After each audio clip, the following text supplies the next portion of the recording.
It's the final day of the Airthings Masters, and in addition to $25,000, the winner will take home this NFT trophy. The trophy is also available in a unique fan edition for the highest bidder, with a bunch of perks coming with it. Among others, a lifetime of Chess24 Premium and Chessable Pro. It is the first trophy to be given out this Meltwater Champions Chess Tour season, and the winner will either be Magnus Carlsen or Jan-Krzysztof. They are tied after the first match in the final, a match that gave us incredible fighting chess, time trouble, and some genius moves. So let's hope for some more of the same today. Welcome everyone to the final day of the Airthings Masters. Maybe has he tricked the world champion? This is going to be checkmate on the board. Magnus Carlsen blundered his queen again. Second game in a row. He's just played a losing blunder, Artemiev. It's completely changed in one move. 3 seconds, 3 seconds. Levon, he's pre-moving everything. He's down to less than 1 second. Oh no, surely not. We've seen a mouse slip, Kaja. No! Oh! We have some anger. Wow! Whoa. Wow, look at that! Magnus Carlsen in Armageddon. Look at this from Nakamura, a massive blunder. Agiri celebrates, takes the win. Magnus, congratulations so much on winning the tour overall.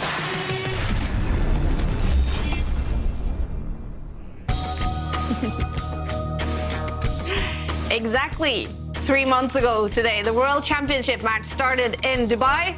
Today, Jan-Krzysztof can get a little bit of a revenge against Magnus Carlsen, and to guide us through the big final, as always, the International Master Houska, Grandmaster David Howell, and we're very lucky today to also be joined by chess streamer Katrina. Welcome to us. Thank you very much. So, Katrina, chess streaming, it's become a huge thing. How long have you been streaming? I've been streaming for about a year now, during the pandemic, yes. So you actually started because of COVID? I did.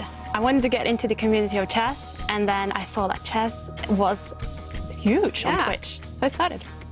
And so if you've only been streaming chess for about like 1.5 years, we see some footage from streaming. What are you doing here actually? Playing against someone and talking basically? Yeah, so that's what I do as a streamer, but this was actually a battle between another streamer and myself and our teammates. So we were battling it out with, I'm not playing here, I'm just commentating on the games. And how did it go? Actually, it was a tie. We had, I think it was like 30 games, and it ended in a tie. Wow. That doesn't really happen often. 30 games, so that's like a marathon. That was a marathon, yeah. Wow. So much fun. But Katrina, what is your chess level like then after streaming for 1.5 years? It's about 2,000 on leeches right now. Wow. Yeah. So I keep stable at 2,000. Sometimes I drop below, and then almost up to 2,100, and then I drop down again. Yeah. Impressive. Now, as a chess fan, what did you think of the first day in the Airthings Masters final? Very exciting. Yeah. And you did a really good job here with your facial expressions and everything. It was fun to watch yesterday. Yeah, really good. Hopefully some more of the wows today. And David, what can you say about the level of fighting chess that we saw yesterday? It was simply incredible. We've become used to it in this tournament. We've really been spoiled by the level of fighting chess. Both players throwing everything at each other yesterday in the final, and it's been ongoing throughout the entire Airthings Masters. So hopefully they still have the energy after yesterday's roller coaster to fight it out again today. Definitely. Jan-Krzysztof, who do you hold as a favourite to win it now? Well, that's a tough question because both of them have been in a very impressive shape. I mean, yesterday we saw them in full flow, you know, both of them seizing opportunities when it mattered. But I'm going to play it safe, and I'm going to perhaps pick the world champion, Magnus Carlsen. I think he had just showed a little bit more of the class. Wow, what a first day it was in the final. We had 4 draws, but we also had incredible fighting chess, time trouble, and some genius moves. Yeah. Black now has only 1 move to keep the balance and actually give himself the advantage, and that is not obvious, right? Bringing the black king to defend the knight. Right. That is not obvious at all. That's incredible. He finds the best move, Always. Always. Yeah, actually, yeah. Always. This is why he's the world champion, I guess. He's running. Why doesn't it work? Rook takes bishop. Rook takes bishop. Yeah, no. Yeah, rook to... Just What's rook happening? pawn has been played. This one is super complicated right now. White has just taken a pawn, and Black's king cannot run because now the knight is under fire. He doesn't find the right defense. Is Jan winning now? I think he might be winning. Also, look, that white H-pawn, Harry, might decide this game. He's trying to play for the win. It's like you can get mated here, though. I mean, you go queen b1, queen f1. And here we go. We're about to see the second draw of the final. What a game, but it did end in a draw. They are still tied after 2 games. He's taken with the knight. Wow. So he's allowing the black rook into the position with a skewer. Okay, the bar going up in Magnus's favour, but at least now this is one strong piece and the pawn is pushing forward. Whoa, look at the bar. Wow, what is his trick? Has he just missed something here? It looks like Magnus has a winning move here by bringing his rook in. Wow. And he finds it. Okay, Magnus chooses a different square for his queen. So this one just looks so natural, blockading, but he drops it back 1 square. Wow. Oh, the bar is going. Whoa. Okay, What has happened? The computer thinks... What has happened? A huge shock. So just to explain, White now has swung the queen across and Magnus has put his queen on a bad square. word. He's smiling. He has to repeat moves, otherwise White is about to get checkmated. And there we go. More drama in this match, but it's a draw again. It was 4 draws in the first match in the final, but they were in no way boring draws. And David, what impressed you the most with Jan yesterday?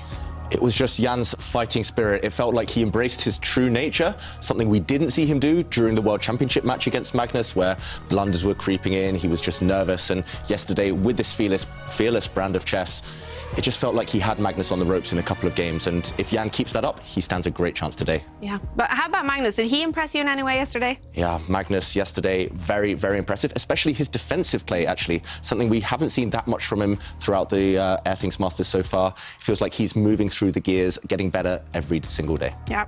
We started out with 16 players in the Airthings Masters. 8 of them made it through to the knockout stage, and in the quarterfinal, Jan Nepomniachtchi knocked out 17-year-old Vincent Keimer. In the semi-final, he knocked out 19-year-old Andrei Yesipenko. Magnus, he knocked out Liam Le in the quarterfinal, and Vladislav Artemiev in the semi-final to make it through to the big final. And who has had the best tournament among our 2 finalists, David? It's hard to say, really. I mean, Jan Nepomniachtchi, he's been consistent. He topped the prelims. He was on fire. Yesterday was maybe the first day where we saw someone really match him. Then again, Magnus, as I mentioned, getting better day by day. It feels like he's fully recovered now from his COVID infection early in the tournament. It is the final day, you guys, of the Airthings Masters. The final will be decided in 2 days. We had the first match yesterday, and as you know, that ended with a tie between our 2 finalists. And today is the second match. Again, best out of 4 rapid games. If we do have a winner in this match, then that player will be the winner of the Airthings Masters. If they tie today's match as well, then we will head into tie breaks with Blitz and potentially Armageddon. And David, what do you expect from the final day, the final match in the final? I think it's going to be super close, just like yesterday. One game, just one victory might decide it. Then again, I would love to see Blitz. I would love to see the playoffs and the players. Maybe they'll take it that far, just to give us even more of a show.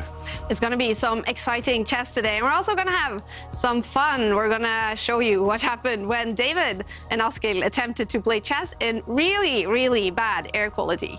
Ooh. Whoa, it's warm in here. Let's do this. E4. Okay, C6. How are you feeling? It's getting warm. Bishop F4.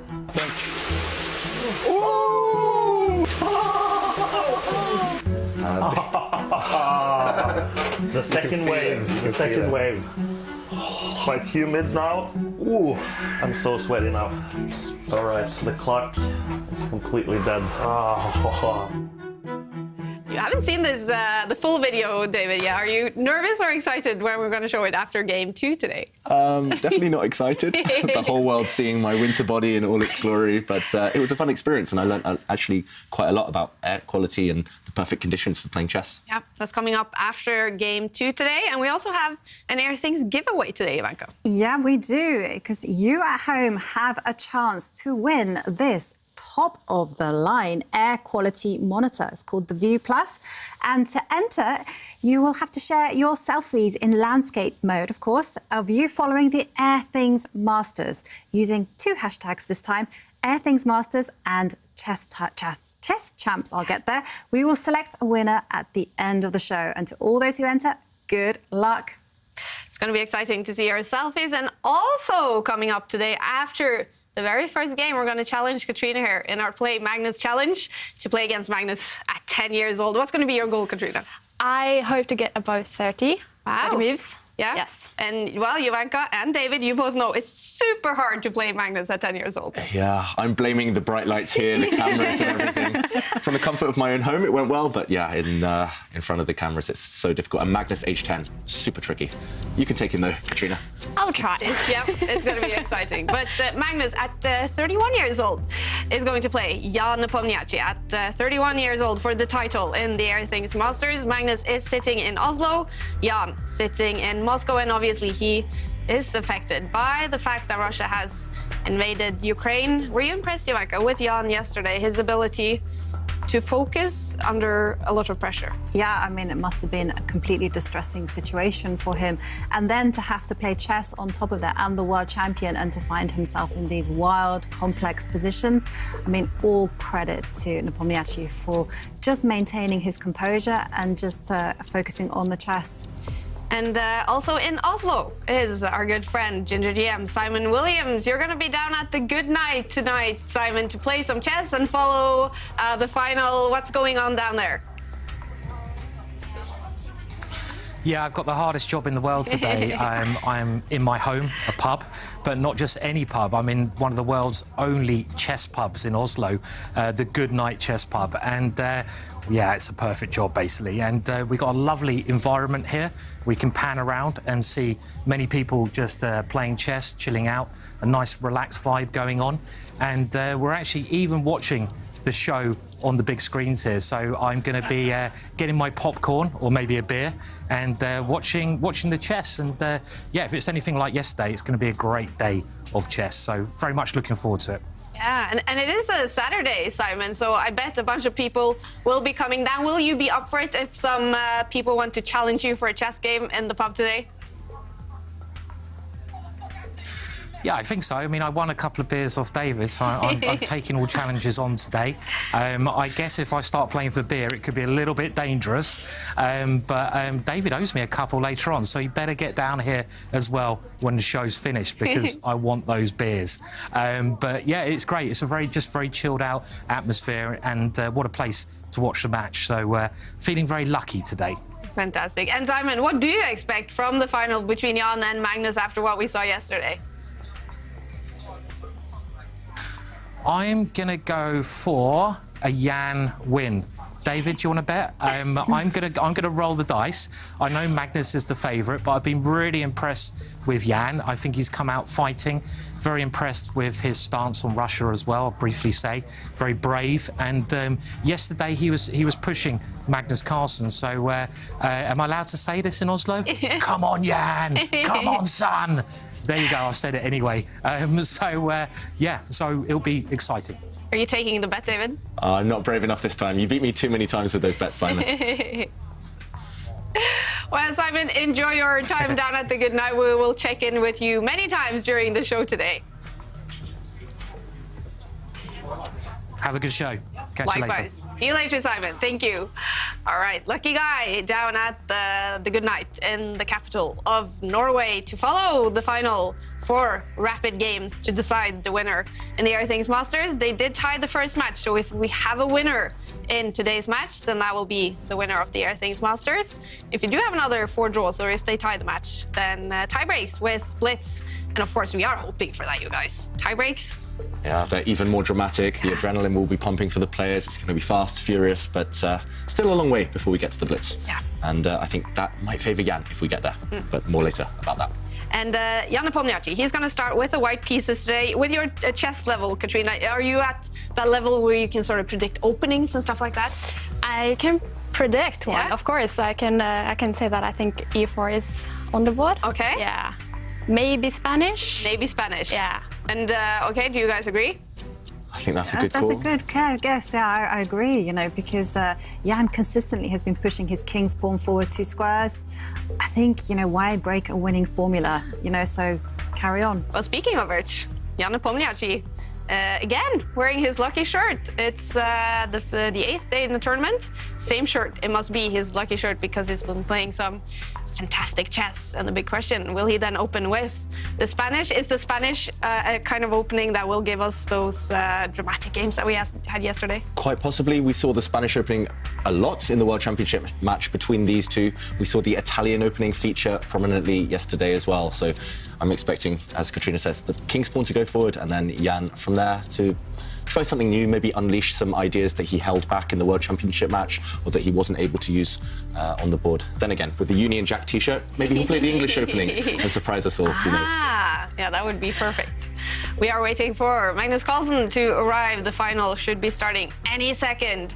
And, well, Magnus Carlsen, he has not arrived yet. So we are waiting for him. Hopefully no technical issues for the world champion. And, well, Katrina, if you were at home, would you be streaming this, or are you usually streaming yourself playing, or will you also be streaming big tournaments?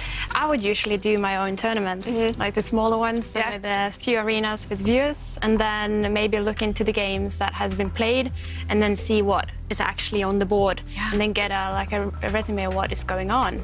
And then I often ask people who's in the chat what is going on in the show of yours. Yeah. Because the chat room in streaming, that's super important, right? That's sort of how you interact with everyone. Exactly. So there can be like 100 people or 40 people, and people are asking me all these kinds of questions while playing. So sometimes that's a little bit of a difficult situation, but you get used to it. The focus, And I guess, Ivanka, if our viewers want to ask Katrina any questions, then of course tweet us using our hashtag. Yeah, using the hashtag #ChessChamps, and we will answer them on the show as much as we can.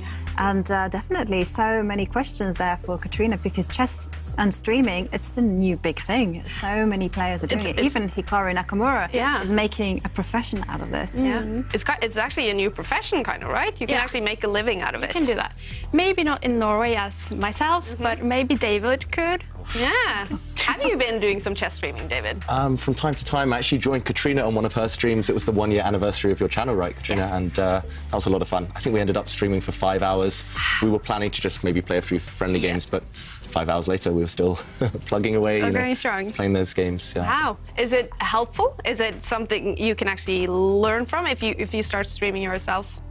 I mean, I think firstly it's fun. It's just nice to be involved with the chess community, as you mentioned, just kind of interacting and kind of talking to people around the world from that chess community. But Katrina, I mean, you pretty much learned by playing online, right? I did. Incredible. So, yeah, when I first started out, like my lichess level was about 1600, about that. Yeah, and then now I evolved about 400 points. Wow. And it's like I meet people who are GMs, IMs, my own level and lower. So I meet all kinds of people that actually I play with, and I learn from that. And that's really exciting. Wow.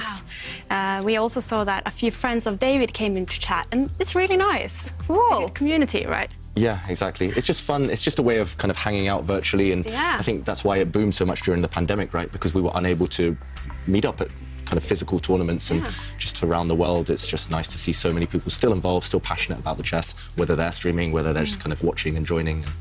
I think that's the future as well. Absolutely.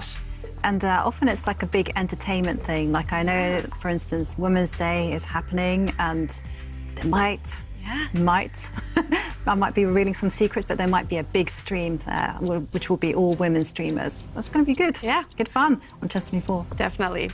Now we're 3 minutes past 6 o'clock CET. The game should have started, but there is some technical issues with Magnus Carlsen, so the game has not started yet. Jan-Krzysztof has to patiently sit there and wait for the world champion to get ready. Thinking about his opening, Katrina has predicted the Spanish opening, and that would be interesting if we do have the Spanish opening. So for now, we're talking about chess streaming. And before you then started streaming, Katrina, did you have any sort of chess experience? Had you played when you were a kid or anything like that? So in school, I learned how to move the knights, you know, and then I just didn't play for a lot of years. Just had the board game at home with my chess friends. No, not the chess friends, but the family. And then I learned a little bit from it, but not much. And then in 2017, I started again. Ooh. Right. Well, and here the game is finally starting. Magnus, not visible yet. Do we have the Spanish opening? We don't have the Spanish opening, although all of White's moves would be played if it were a Spanish opening. Instead, though, Black on the first move pushing his c-pawn forward, which means the Sicilian defense, one of the most dynamic openings in chess. Black often trying to counterattack, just creating some imbalance with the pawns. And talking of pawn imbalances, we've seen a pawn sacrifice already. It's only move 7. White is a pawn down, but look at Black's pawn structure. It is weak. And we actually saw this earlier in the tournament, Ivanka, in a clash between Magnus Carlsen as Black and Levon Aronian. That one ended up in a crazy game, but fizzling out to a draw eventually. And this one, Jan clearly having studied Magnus's previous game, maybe he's come armed with an improvement, armed with a new idea to try and destabilize Magnus, to try and throw him off. Meanwhile, brave from Carlsen to repeat exactly what he's done before earlier in the tournament. Yeah, very brave. It just shows that he's confident in his preparation. And the newish move was actually moving the rook to the center, attacking, well, eyeing up the pawn, and now moving the knight to the edge of the board. OK, that's not the most popular choice. It's been played before. Yeah, and White's compensation for the pawn does lie in the fact that Black's pawn structure is just ugly, and Magnus, instead of trying to keep his pawns guarded in the center of the board, giving the pawn back. Is that surprising to you two? There, Magnus just giving the pawn back, and OK, Jan establishing a strong white knight in the center, and Magnus doing the same with his own knight, and the white knights guarding each other. Black finally castling. Oof. Personally, I would be terrified of Black's pawn structure. If you look at the C file, Black has these 2 doubled pawns, and long term they are targets. Short term, at least, Magnus has the 2 bishops, and the potential of those 2 bishops might later balance out, losing a pawn or at least having that compromised structure. It's quite interesting. No games have ever been played in this particular variation, but of course it has been analysed. Someone had a look at it in 2019. Ooh. Another person had a look at it in 2022, in January though. Okay. So, OK. Wow. And in the January analysis actually runs with White developing the queen diagonally, 1 square.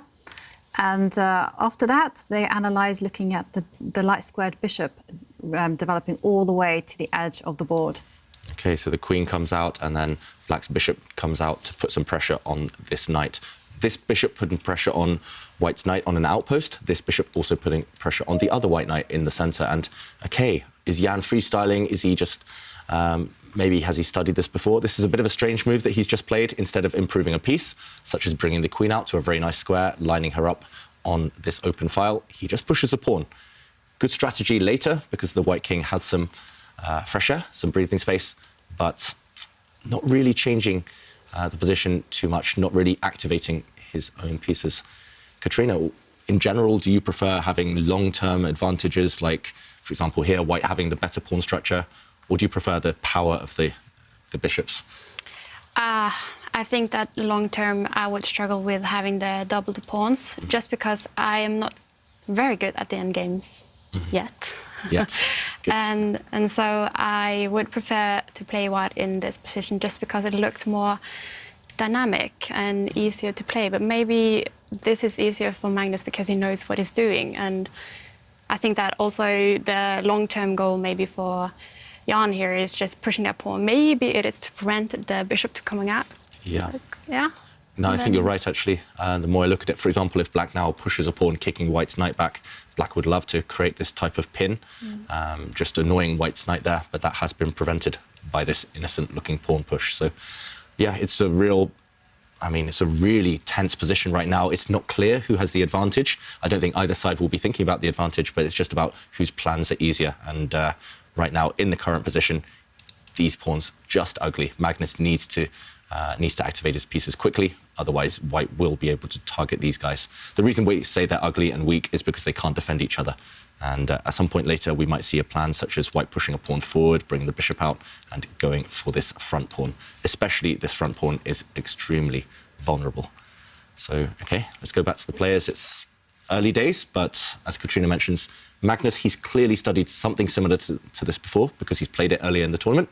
Jan may be less familiar with the ideas, but he must have studied it this morning. Otherwise, why else choose a line like this one? Quite a rare variation.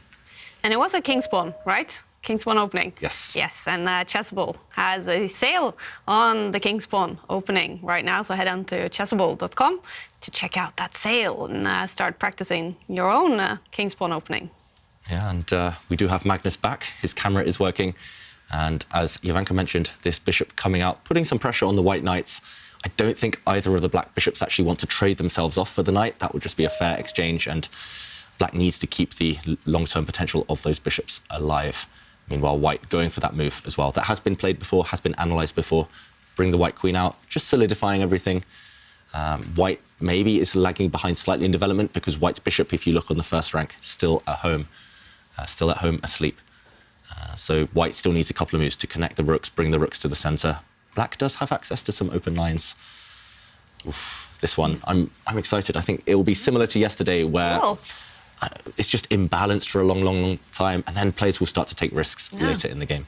Yeah, and I do agree with you, David. I think it is kind of like white will be looking at controlling the position and eventually targeting those weak pawns, and also just maintaining control over the light squared bishop, because that's the bishop that's unopposed. And then black will just simply try to sharpen things up, you know, because they can't just sit there waiting. So I like the plan of, I was going to say kicking back the knight. Oh no, now it looks like I cheated. But anyway, I didn't. And the knight retreats and then seizing space. The player is playing incredibly quickly here. Suddenly. And Napoleon actually true to style, you know, there's no waiting with him. That's what I noticed from yesterday's games. You know, he just, you know, he sees the plan, and often if he thinks it's good, he goes for it. Yeah. I remember we had like all sorts of subtle ideas, and you know, eventually doing something, and he was like, no, let's do it immediately. Exactly. Trusting his instincts, and that's something that he lacked, or that he wasn't maybe able to do in the World Championship match. He was maybe thinking longer than normal. He was away from the board a lot during the World Championship, just kind of hiding in the rest room, just kind of maybe just not wanting to make that big decision. But yeah, this tournament he's been playing instantly, and it's been paying off for him. So, okay, this last move by white's bishop does attack that weak pawn that we mentioned, the front pawn of black's doubled c-pawns. And, okay, Magnus needs to either defend it. You could trade off the black knight for that white bishop, but then again, black's knight looks strong in the middle. Yeah. And, yeah, Katrina, are you a quick player? Are you quite an instinctive player? Or are you like me? Do you just get bogged down in all the decisions and become indecisive? I think I am playing too quick of games. I don't do a lot of rapid games. And that's why, I think that's why I don't get into rook endgames or endgames in general, because I play too much blitz. So I don't get to learn them. This time. But here, like, getting the doubling of the pawns, do you think they would play differently if it was a classical game? Possibly. I have a feeling Magnus would be reluctant to play this type of opening in classical games because, as Ivanka mentioned, white's idea is to keep control. It's easier to do that in long games. So if white is able to keep control, later the weakness of the black pawns would become the biggest factor in the position, maybe. But then again, in rapid, even if you lose a pawn, it's not the worst thing in the world. You just keep playing and you'll get chances later anyway. So, yeah, it definitely feels like this is part of Magnus's kind of speed chess repertoire, this opening. And, OK, meanwhile, he did trade off white's bishop. I'm slightly surprised. But then again, at least black's bishops now are unchallenged on the diagonals. And if things do open up later, they will become strong. For now, though, big threat. White's queen wants to go over and take a black pawn, one of those two double pawns. Yeah, Magnus, the first one to take a longer thinking break in this game. And Katrina, Magnus became world champion in 2013. I remember myself living in Norway that the hype in Norway was just incredible. Everyone was staying home from work during lunch, watching the games in the World Championship match. Were you affected by that boom as well? Or did your chess interests simply come later?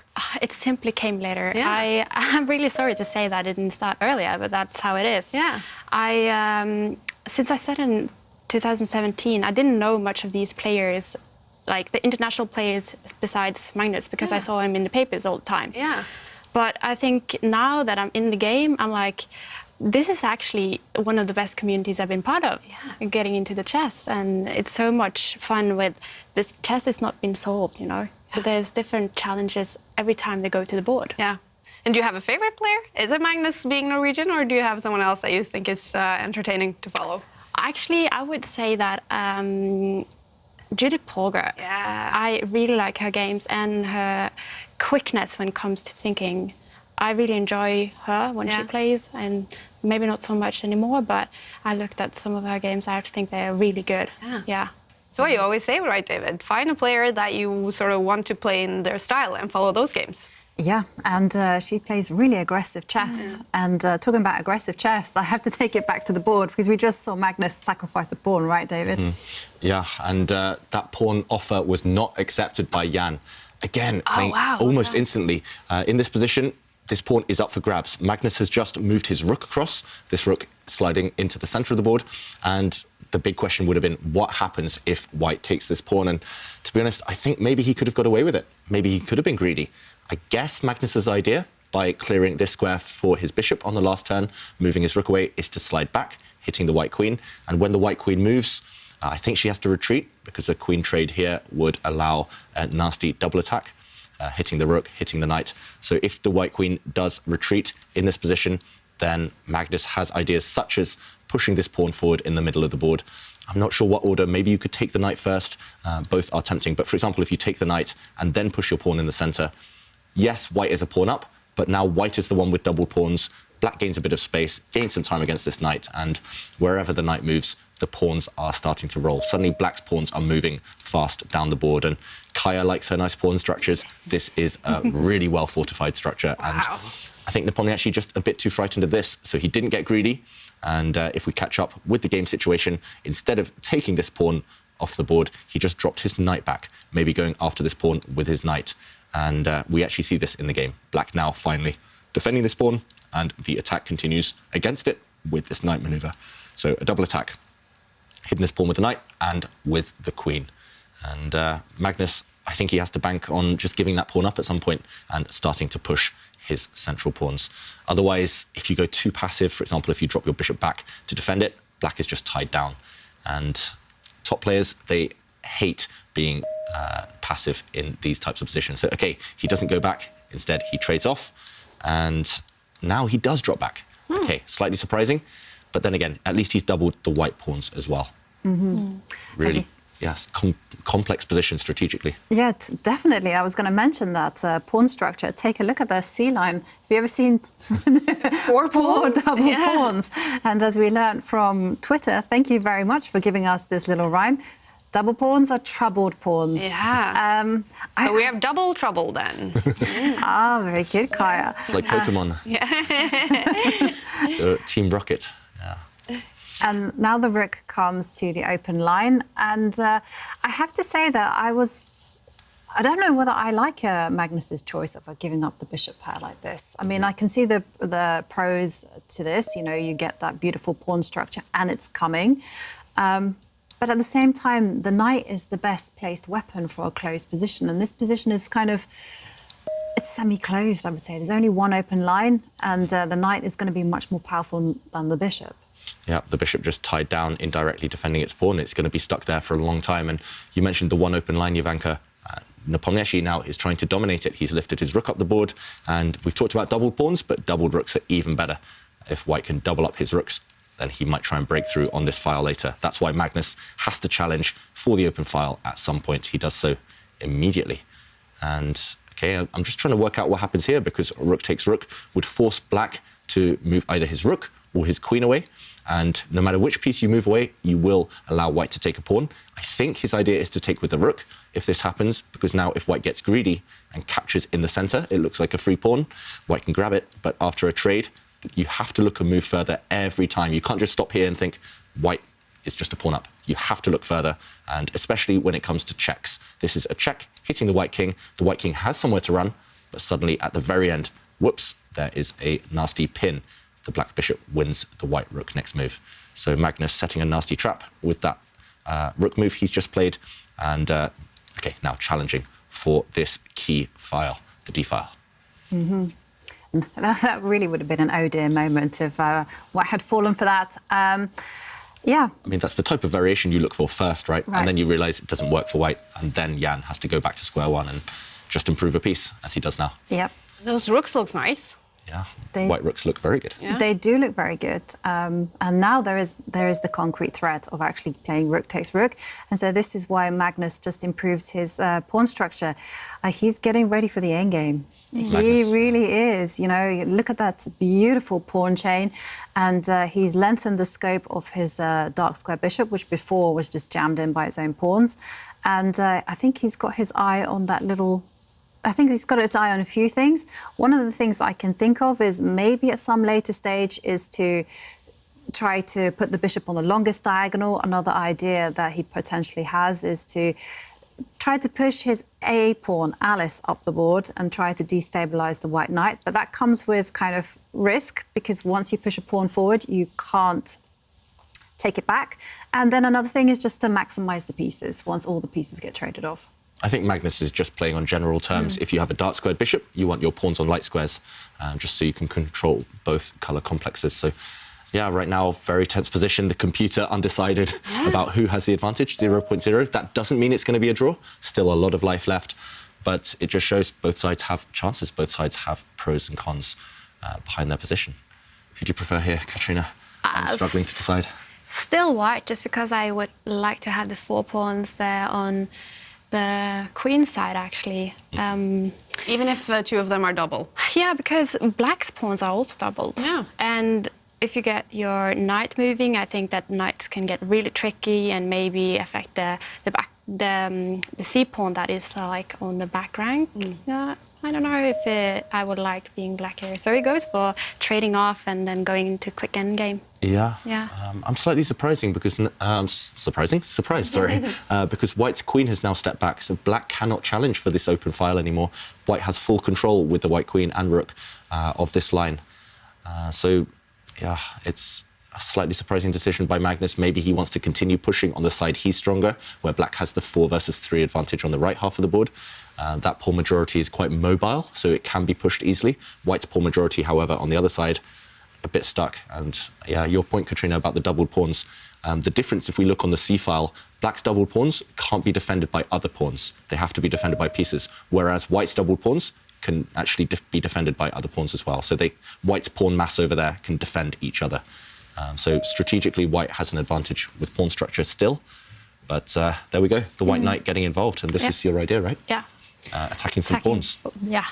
Very good to see that they are doing what I am also thinking. Everything here. So they're playing rather quickly, I think, as well. So Definitely. Look at Jan, still 12 minutes on the clock. But I've noticed that Magnus is actually copying this pattern as well, because he's like, okay, you know, this is your strong point. You want to kind of make me feel like I should be a little bit intimidated. I'm also going to play quickly. And I have to say, I really do love Magnus's last 2 moves, because he maximized the queen and then he's actually maximized the rook. And like David mentioned, those pawns, they're going to start marching. And I don't know, unless white can do something on the left side, he's going to be in a bit of a pickle, as we say in the UK. I don't know how that originated, don't ask me. But, you know, you can just see that that pawn is going to become pass pawn. Maybe white's king is going to start to feel a little bit shaky, and, yeah. Some real attacking ideas against the white king, actually. One idea might be to bring the bishop out and line it up on this diagonal with the black queen to try and sneak in towards the white king. That would be very, very strong. And as Jovanka mentioned, just the brute force approach, the caveman approach would be to just push pawns, hope for the best. And white has to be careful. If you try and get active with the white queen, which is very tempting, maybe jumping into the position, attacking some pawns over here, attacking this pawn with the white knight, then suddenly the white queen has abandoned any defense of her own king, and black will start pushing forward with his own pawns, weakening things up, loosening the white king. And for example, if a capture happens, then now I would be very scared here with white, because suddenly checkmating ideas with the queen, or by taking this pawn maybe as well with a nasty check, suddenly a lot of threats against the white king. So, yeah, things are quite urgent here for Jan Nepomniachtchi. It feels like he should be OK somehow. Just his knight could potentially be very good, but temporarily at least, it's not participating in the defence. And if he can't get active, if he can't win this pawn over the next few moves, then suddenly the trend might turn in Magnus's favour. Yeah, I agree with Jovanka. This last move, it's not obvious, actually. Just defending this pawn, kind of abandoning the back rank for black. It's not a normal type of move that we would see, but very effective by Magnus. And I think we've already seen Jan spend 2 minutes. I think we'll see him spend even longer now because it is a critical moment. One slip and black's attack might suddenly get really scary. Definitely. Sorry for kind of like having a big smile on my face, because when David was showing that line, I had Simon's voice in my head going, "Welcome to the danger zone." I couldn't shake it, and so I just started laughing. It wasn't at your analysis. We've been corrupted by the Ginger GM. Yeah, we have. What was the right lyrics? Highway to the danger zone. Highway to the danger zone, not welcome to the danger zone. But I kind of like welcome to the danger zone better. I think it fits. Welcome to. Well, is this welcome to the danger zone? This game is any of them feeling worried right now? You're talking about the white king potentially being very vulnerable. Yeah, I mean, the more I look at the position, the more I get worried for white. And I think it's the same for Jan. He played super quickly up to this point, and then now investing over 3 minutes. And I doubt we'll see a move over the next minute or two because it is so complicated. I'm looking and I don't see a move that kind of gets that white knight back involved towards the centre. If you could pick up that white knight and plant it in the centre somewhere, or even on the king's side, maybe to attack attack black's rook, then white would be doing great. But yeah, that white knight not looking like it's in its shining armour right now. Just abandoned its own king. And Magnus looking pretty chilled. Yeah, and look, I noticed Magnus usually drinks water. He always has a bottle of water. But today it's something different, isn't it? Could be water, of course, in that bottle, but maybe it's like some sort of soda or something. Get some energy.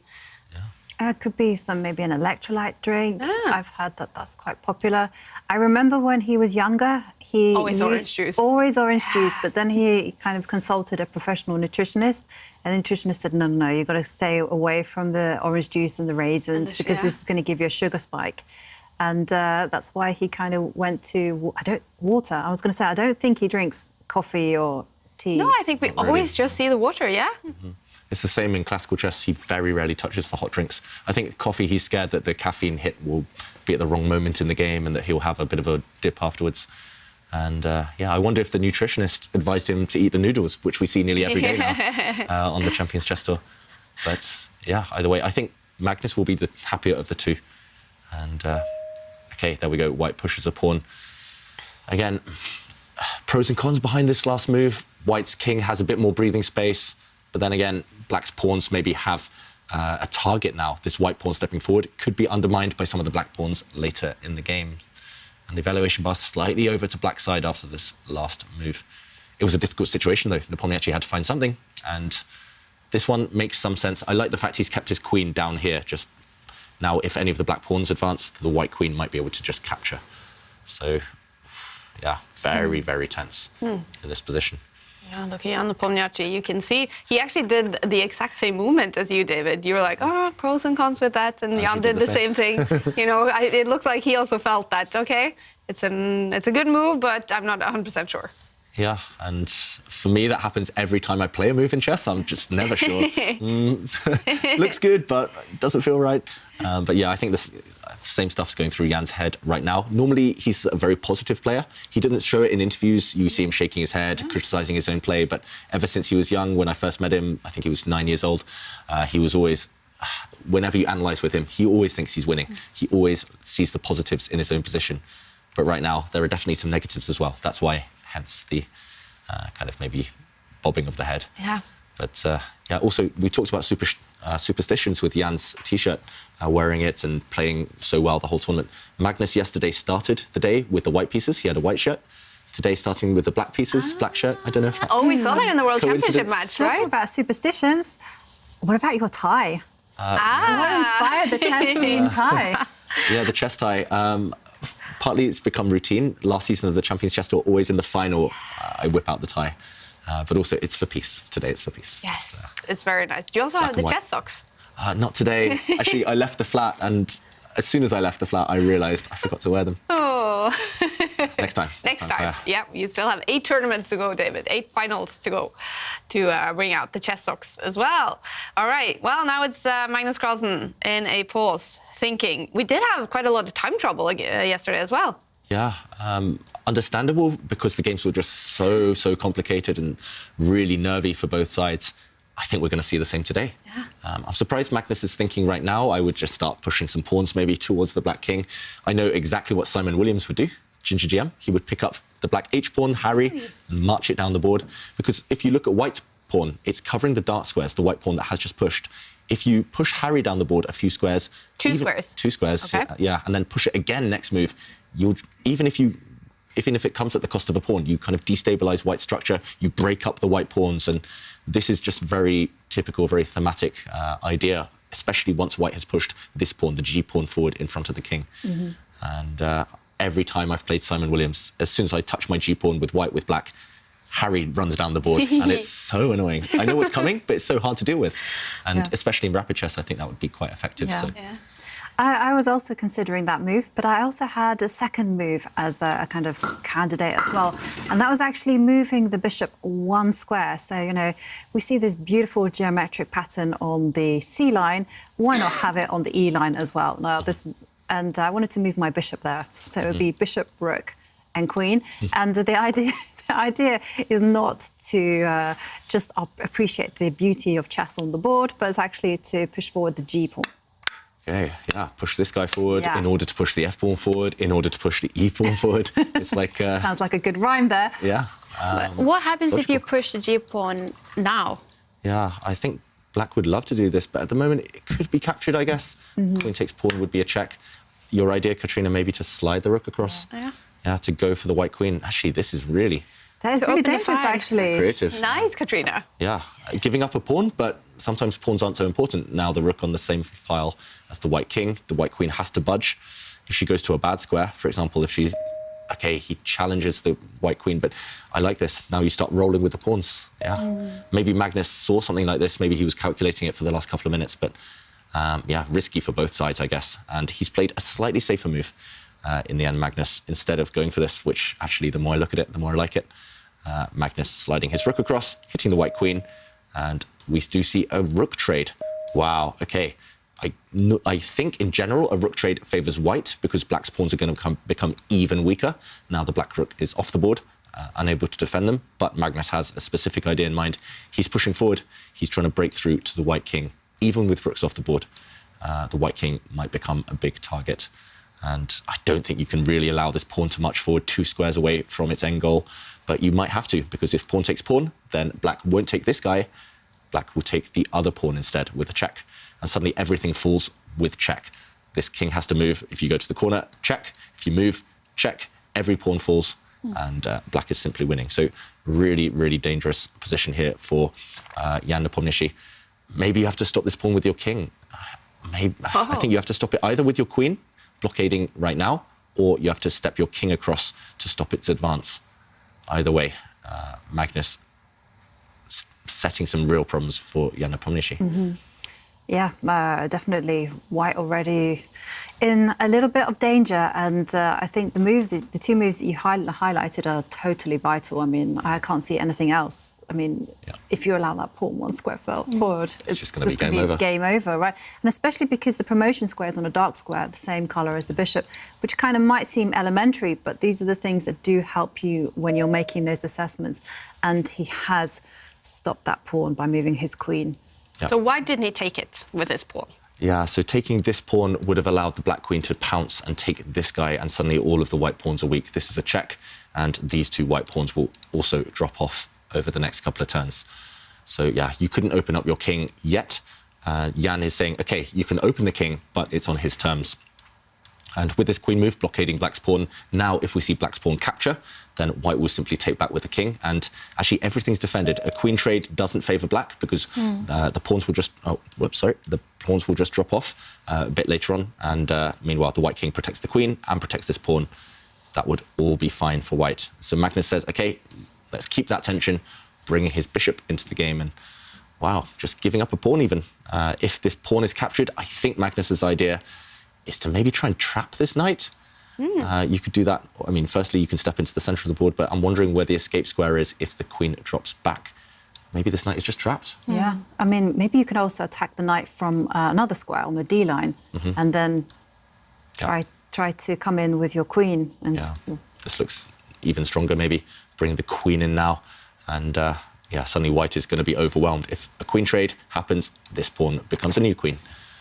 So dangerous still for Jan Nepomniachtchi. So the bar is just the 0.0 all the way in the middle. As just always. saying dead draw. But no play. Yeah. But I'm sensing on you guys that this could be dramatic, and especially for Jan Nepomniachtchi. Yeah, totally. One wrong move, and we saw it yesterday, you know, when the players kept blundering. You know, one bad move changed the whole nature of the game, and suddenly, you know, chess is like that. Life can be unfair. Chess is unfair at times. And I mean, here Nepomniachtchi decides that, OK, let's retreat the knight, let's try to get that into the action. But, OK, I always try to look at the consequences of each move that's been played. I mean, knights are just great defenders, and I think he's trying to rush that knight back in case it needs to defend its king.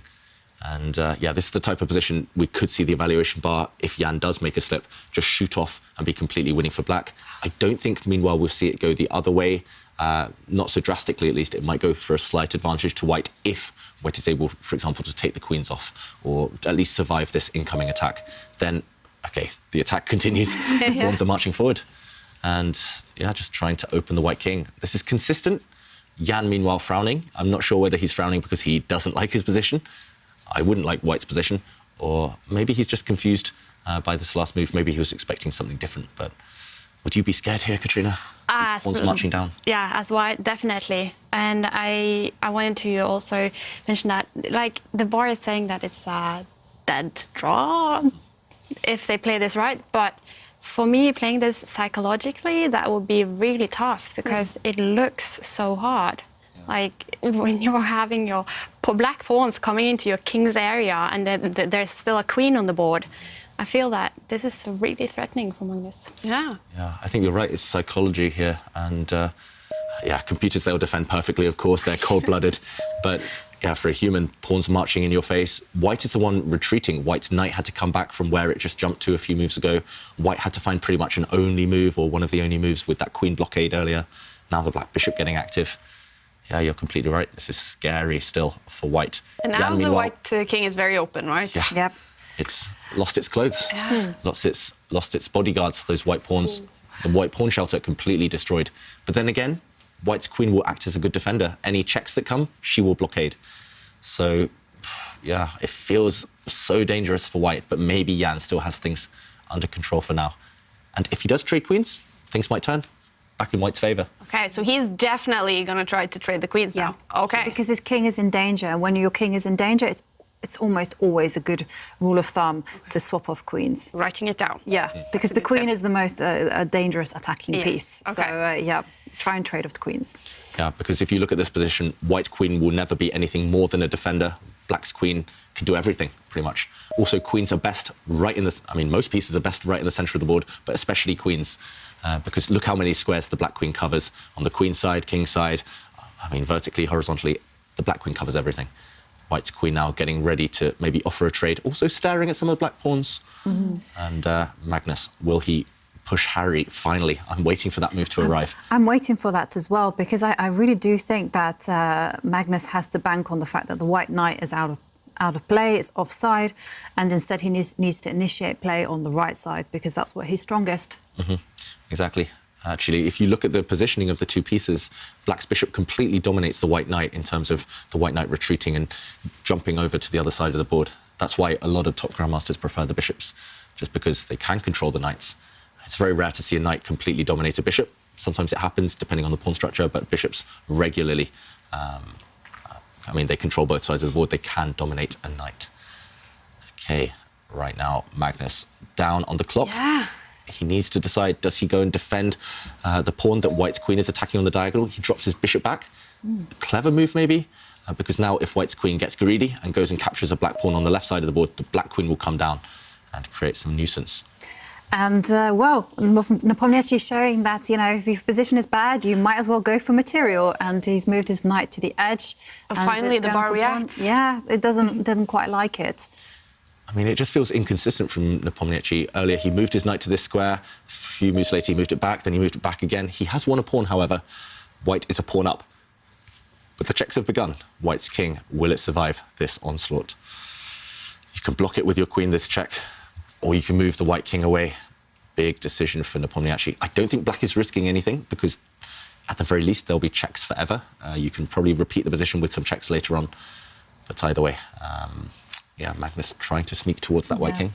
I was thinking, you know, block it with the queen. This is choices, or run away with the king. I'm just working it out. I'm just thinking maybe you have to block it with the queen to, first of all, attack the dark square bishop and maybe give some air for your king to run if necessary. Towards the centre, maybe. Yeah. Yeah. So if the white queen moves and blocks this check, we're expecting it to go to the light square, then at least the white king can use the square that the white queen currently sits on to run towards the centre. I don't think the white king's going to be entirely safe on the back rank on the first row. And there we see it. The computer confirms the queen block was by far the best move. Now things are all in black's favour. Wow. I mean, such a tightrope to walk. I mean, finding only moves in this position is incredibly hard. White had three options there. He chose the wrong one, though. And now this check, blocked by White's queen. Can Magnus continue? Can he press this advantage? It's still not clear, to be honest, from a human point of view, exactly how to punish White. You could give a check from the black queen. You definitely don't want to trade off now. The queen's White's a pawn up, so you could bring the black queen back, actually park it next to the white knight and check the white king on the diagonal. That's one option. I mean, for me, I'm struggling to see anything else, to be honest. Yeah, I'm struggling to see anything else. Like I saw an almost checkmate, but it didn't quite happen. Okay. The almost checkmate is I would need my black pawn to mysteriously appear on a different square on g4, and then I could have like a nice bishop check. But that's kind of like dreamland there. We can show this actually, maybe. So right now it doesn't quite work, but if black had this extra move of having this pawn on this square, maybe he'll try and repeat the moves and then flick his pawn to this square later. But if the pawn was there, for example, just to show you Vanka's idea, a bishop check, drawing out the white king, luring it out into the open, and this would be a nice, pretty checkmate. The kiss of death checkmate. Is that what it's called? No, it's called something else, but I can't remember. Okay. All checkmates have a name. And, I think it's called the Kozio, but I've forgotten. How are you with your checkmates, Katrina? In your games, do you often go all the way to checkmate? Yes. Yeah? Somebody told me that, like, since we are new into chess, you should go the entire game and see how it goes. Because especially when it comes to classic games, you can learn from your positions when you get to the end game. Even though you're losing, maybe you learn how the rooks work together, or maybe the pawns are some strategies you can learn about. And I think it's important for especially us new players to do this. Plus, it's entertaining to see those checkmates. Okay, what's going on? Okay, we've just seen Magnus repeat the position. I don't think he wants to go for the draw. I think he's just gaining time on the clock because he is down to around a minute now. But this is the second time we've seen this position. If the black queen jumps down to the first rank and gives another check and then goes back where she came from, it's just going to be a draw. Magnus, I think he can still use his bishop, but there is risk involved and he's low on the clock. Is he going to bail out, play it safe now with black, or is he going to press for the win? He does play for the win. Not the move we expected, just taking a time out, defending his pawn, keeping it on a safe square. But Jovanka, you thought that was better. I thought that he was actually going to step his bishop one square forward and try to kind of box the king in some mating net, but no. No, and now the white queen sliding across. Now she has some threats. She wants to go up to the middle of the board, check the black king and trade off the queens. Maybe just giving white this one move of respite, one move, has just changed things. Because now, how do you trap that white king? The white king has a path out into the open again. And so, okay, maybe Magnus missing a big opportunity there. And frowning, look at Magnus, just not too happy. And shaking his head as well. I think he just felt, his instincts would have told him there was a good move there. I mean, often in these positions, especially with queens on the board, you see so many different checks, you see so many different options. It's hard with 1 minute to work them all out. And he would have known there was something in the position, but he just didn't have enough time to find it. And there we go, White's king stepping out of the check. Does Jan have winning chances as well, or is he only trying to save a draw? If Magnus pushes too hard, if the queens come off, Jan has great winning chances. Okay. But It looks like Magnus now, having let things slip, having shaken his head, he's going to try and escape from this position with a draw. This is the second time we've seen this position as well. We've seen the players repeat once. If Black's queen goes back and gives a check, we're going to see a draw. White's king stepping into the corner. There we go. First result of the day. Wow, it's quite a long game. 46 moves. They played for 45 minutes in the first game. And the second match in the final, Jan Nepomniachtchi and Magnus Carlsen. Jan, with the white pieces, a draw. Who should be the most happy about this game and about the result, Jovanka? Objectively speaking, probably Magnus should be the happiest because he actually had Nepomniachtchi on the ropes. But then again, it feels like he didn't quite maximise his chances. And so he will be feeling slightly disappointed by that. But it was a great start to the second day of the finals. Definitely. Let's dive into the game, David. Many moments, I guess, to learn from. Yeah, many moments to learn from, and actually it was this position where Magnus let the advantage slip. He just played a simple pawn move, keeping this pawn safe in the corner from the eye line of the white knight. White's knight maybe trying to grab it at some point. Magnus pushed it forward, but this allowed Nepomniachtchi to centralise his queen where all queens want to be, also creating a threat of a queen trade, and this saved the game for White. Actually here, Black could have just ignored this. This one valuable move maybe cost all his winning chances. He should have, as Jovanka mentioned, either brought the bishop down to try and trap this white king, take away the breathing space, or maybe even slid his queen across with the same idea, planting the bishop on the square and delivering some nasty checks later in the game. Still very complicated, still very tense. White would have had chances to draw, but Magnus, with this slow move, pushing a pawn forward, let his winning chances slip.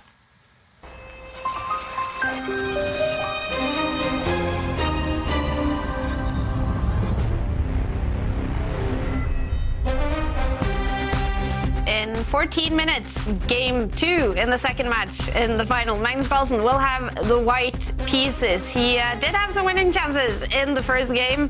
Will he get that first win in the final in this game? Or can Jan Nepomniachtchi shock him with the black pieces and get that first win in the final? It's going to be an interesting game. We're going to take a quick commercial break and we'll be back with the Play Magnus Challenge in about 4 minutes.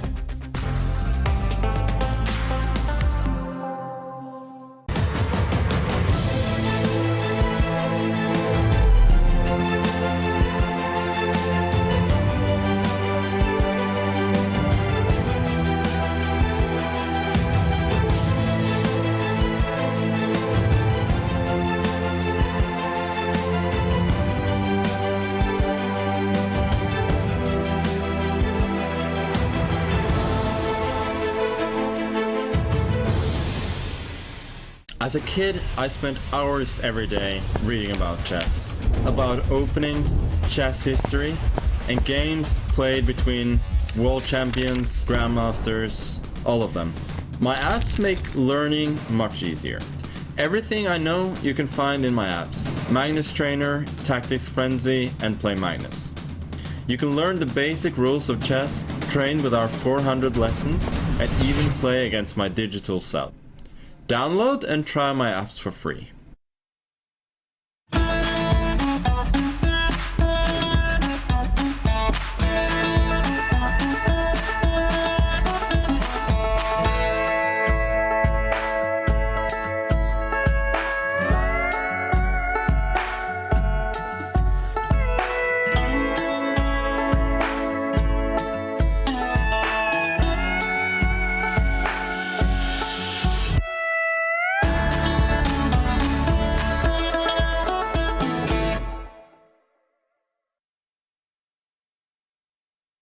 Hi everyone, I'm Grandmaster David Howell. One of my favourite chess books in the world is The 7 Deadly Chess Sins by Jonathan Rowson. We are looking at the first sin, thinking. Now, thinking might not sound like a sin, but if you're thinking in positions that don't actually require thinking, or if you're overthinking, that might lead to blunders. But here Magnus tried to be a bit too clever. He actually sacrificed his queen for the rook. The reason for this blunder was that after queen takes rook, he had forgotten a simple check. If you want to find out more about the 7 deadly chess sins, go to chessboard.com/sins to enjoy the exclusive video course by Jonathan Rowson. I love sports, so that's how I train. I do football, I've started playing paddle recently. I also do some exercises with a personal trainer, but he always tries to make it about competition because that is what motivates me. I do not know if it's essential to be in good shape to be a good player, but I know that I play a lot better when I do feel well and that I'm at my best physically, for sure.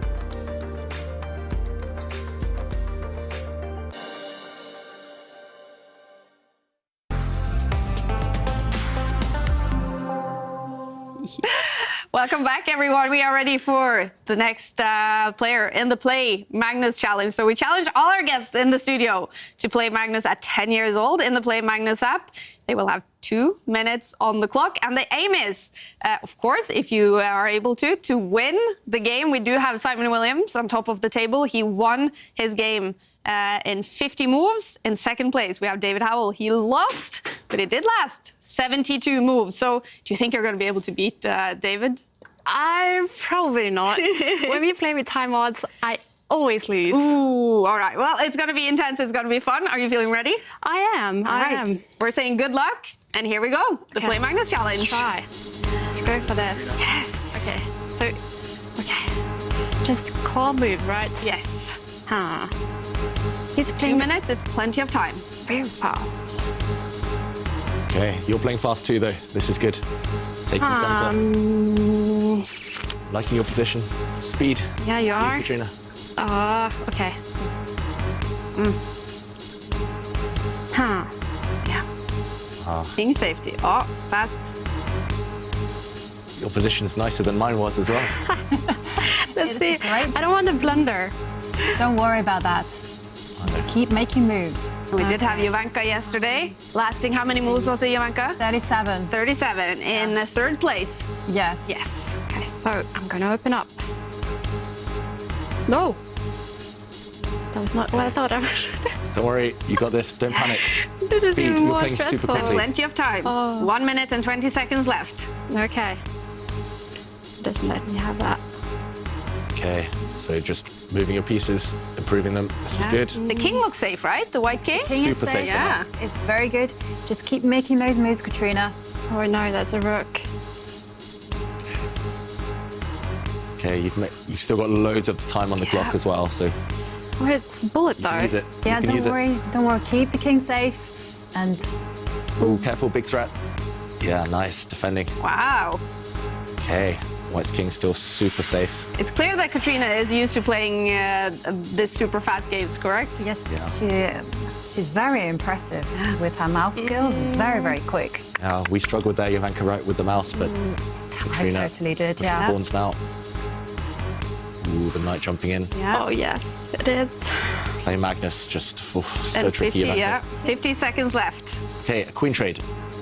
That would Doesn't let me. prolong the game, but ooh, No. unfortunately that's checkmate. All right, Magnus, 10 years old. He wins the game. Let's check in 28 moves. Well, that's good. That's quite good. That would have been quite far up the board in our celebrity challenge last year. Yeah. Well, how was it?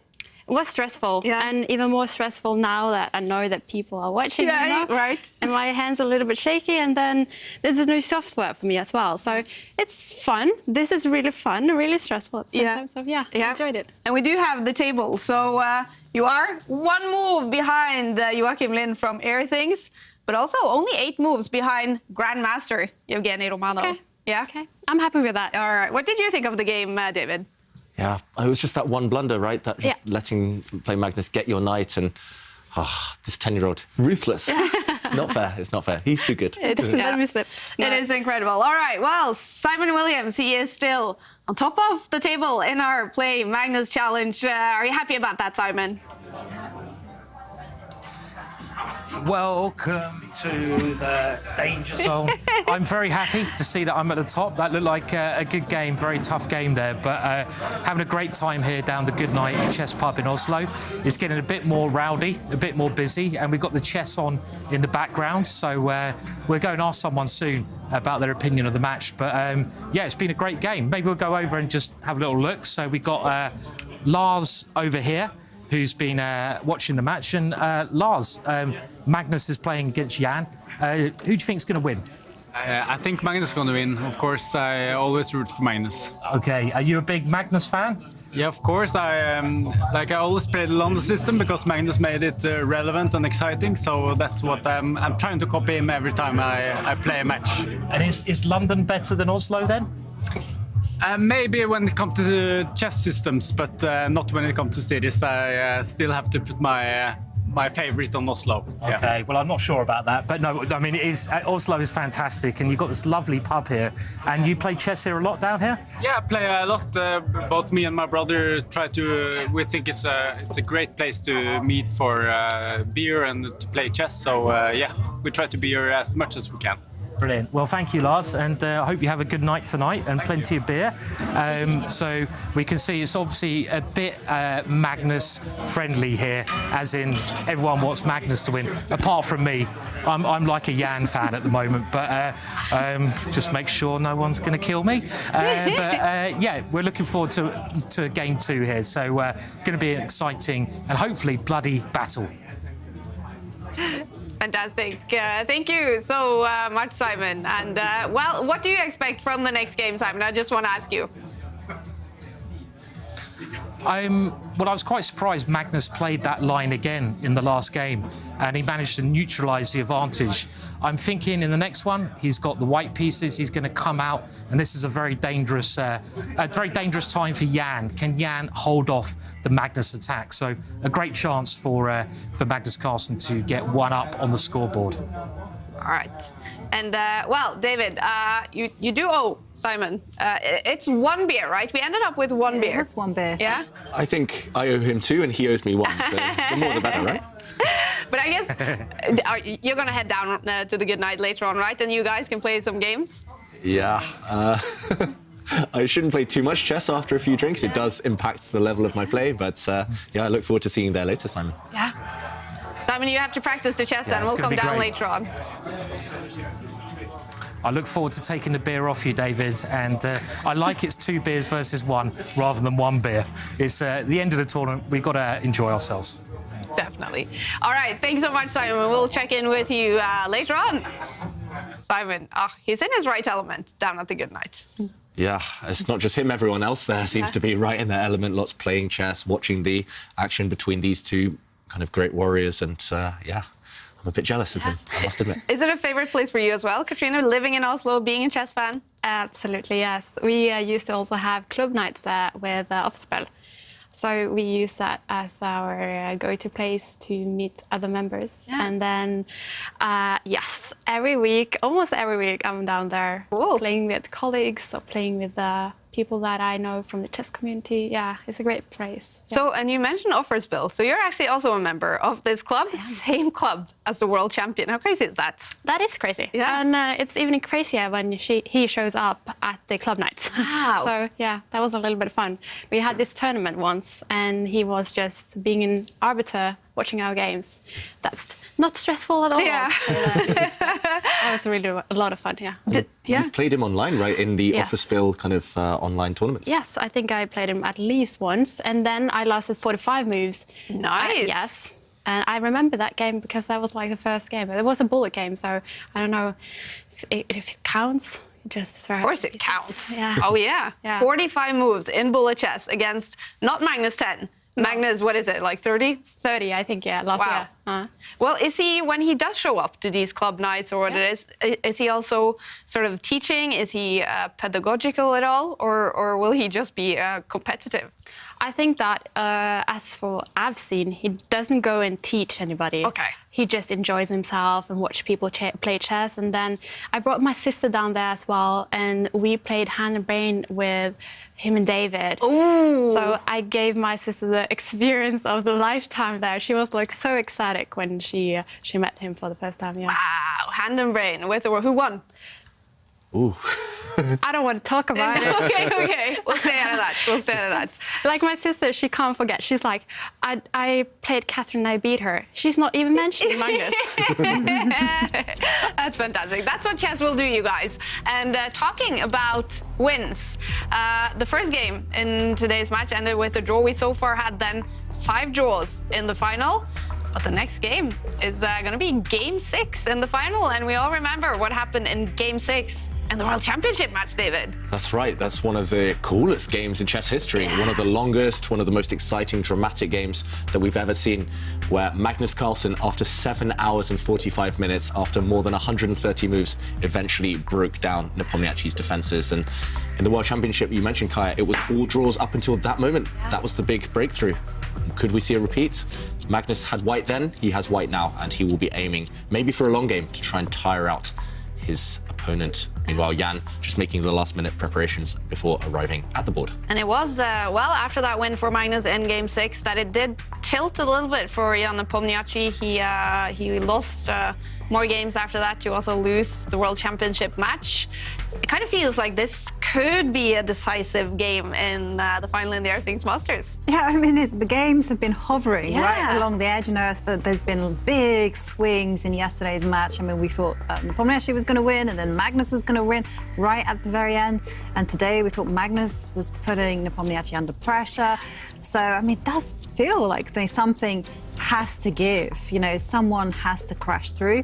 And Magnus is playing with the white pieces. You know, traditionally, when you start with the white pieces, you have a small little advantage because you actually see that on the bar, 0.4 advantage from the beginning. I mean, it used to be the case, you know, back in my younger days when the computers first came out, that, you know, the first 2 moves, you know, the computers go wide. It's like much better. It's like, come on, we're only on move 1 here.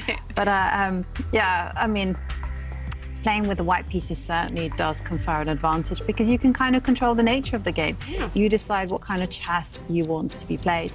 So you said Spanish opening for the first game. Katrina, what will you say when Magnus has the white pieces? Since we're mentioning it, I think it's going to be d4 now, because that was the opening he had when he played the long game. So maybe d4, maybe Catalan, like pushing the g pawn and then getting the bishop if it's the game. That, Yeah, I think you're right.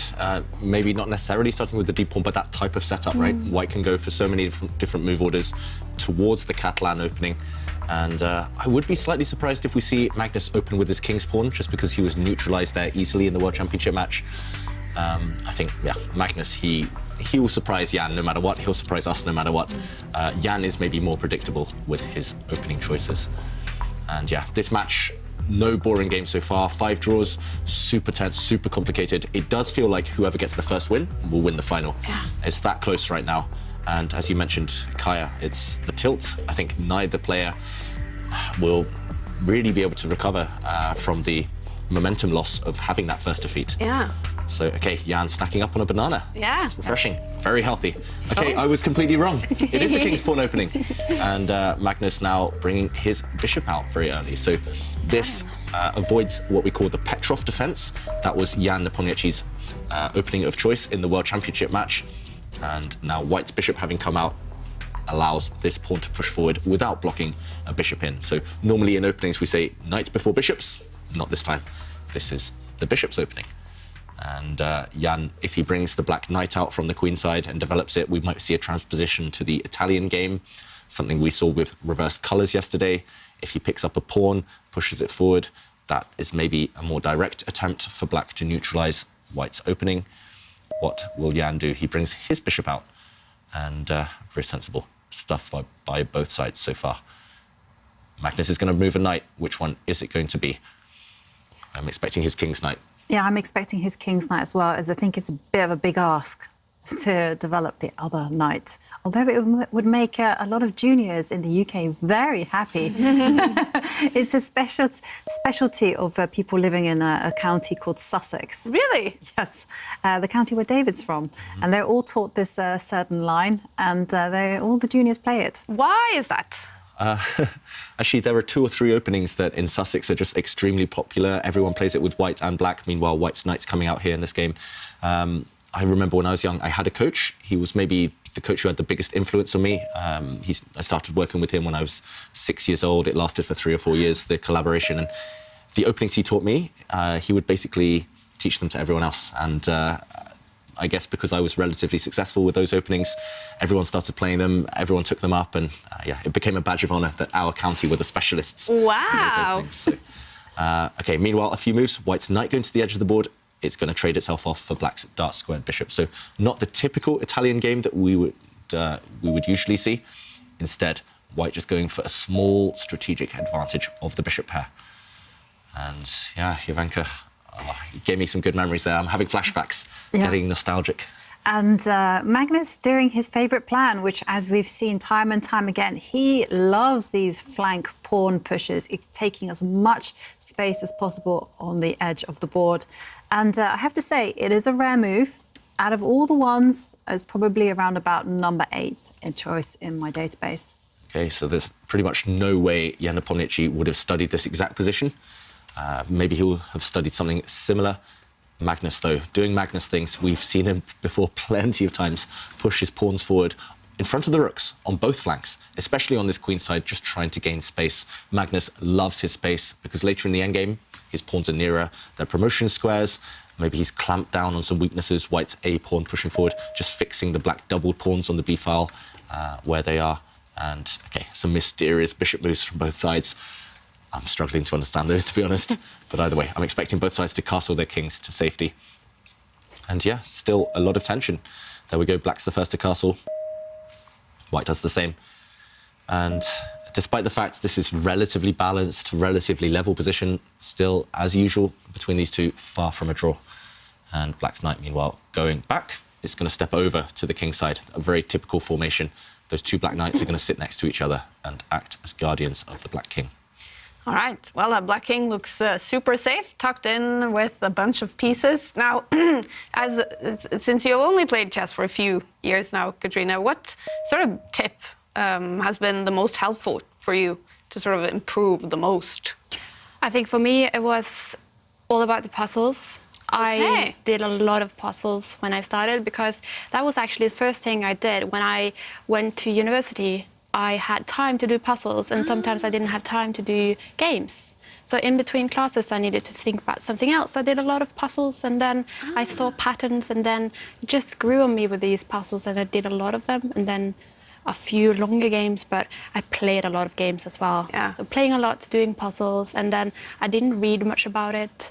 I watched a few YouTube creators, and then a lot of Twitch. Yeah. Well, so yeah, that's how I got into it. Wow. Well, that's a formula you like as well, right, Jovanka, especially the puzzles? I love the puzzles. Yeah. And what annoys me a little bit is that Magnus Carlsen did this nasty, Magnus Carlsen age 10, that was yesterday, did a nasty little tactic that, I've been training every single day. It's not a lie that I'm on Chess24 solving puzzles because I'm dying to get like 100% record, and I always get one question wrong. And so I'm really annoyed that, he tricked me with a puzzle, with a tactic, and I just, but I definitely agree. Tactics are really good. And I also can recommend, chessable courses, to be honest. I'm a big fan of that. You know, I try as often as I can to just go on to the Move Trainer and just drum in my opening repertoire. And I have to say, from these last 2 tournaments I played, I cannot fault my openings. Yeah. The problems happen much later. Every single opening has gone like a dream. And I've remembered things as well, because normally I get surprised and I'm like, oh, I don't remember what to do. And this time I was like, no.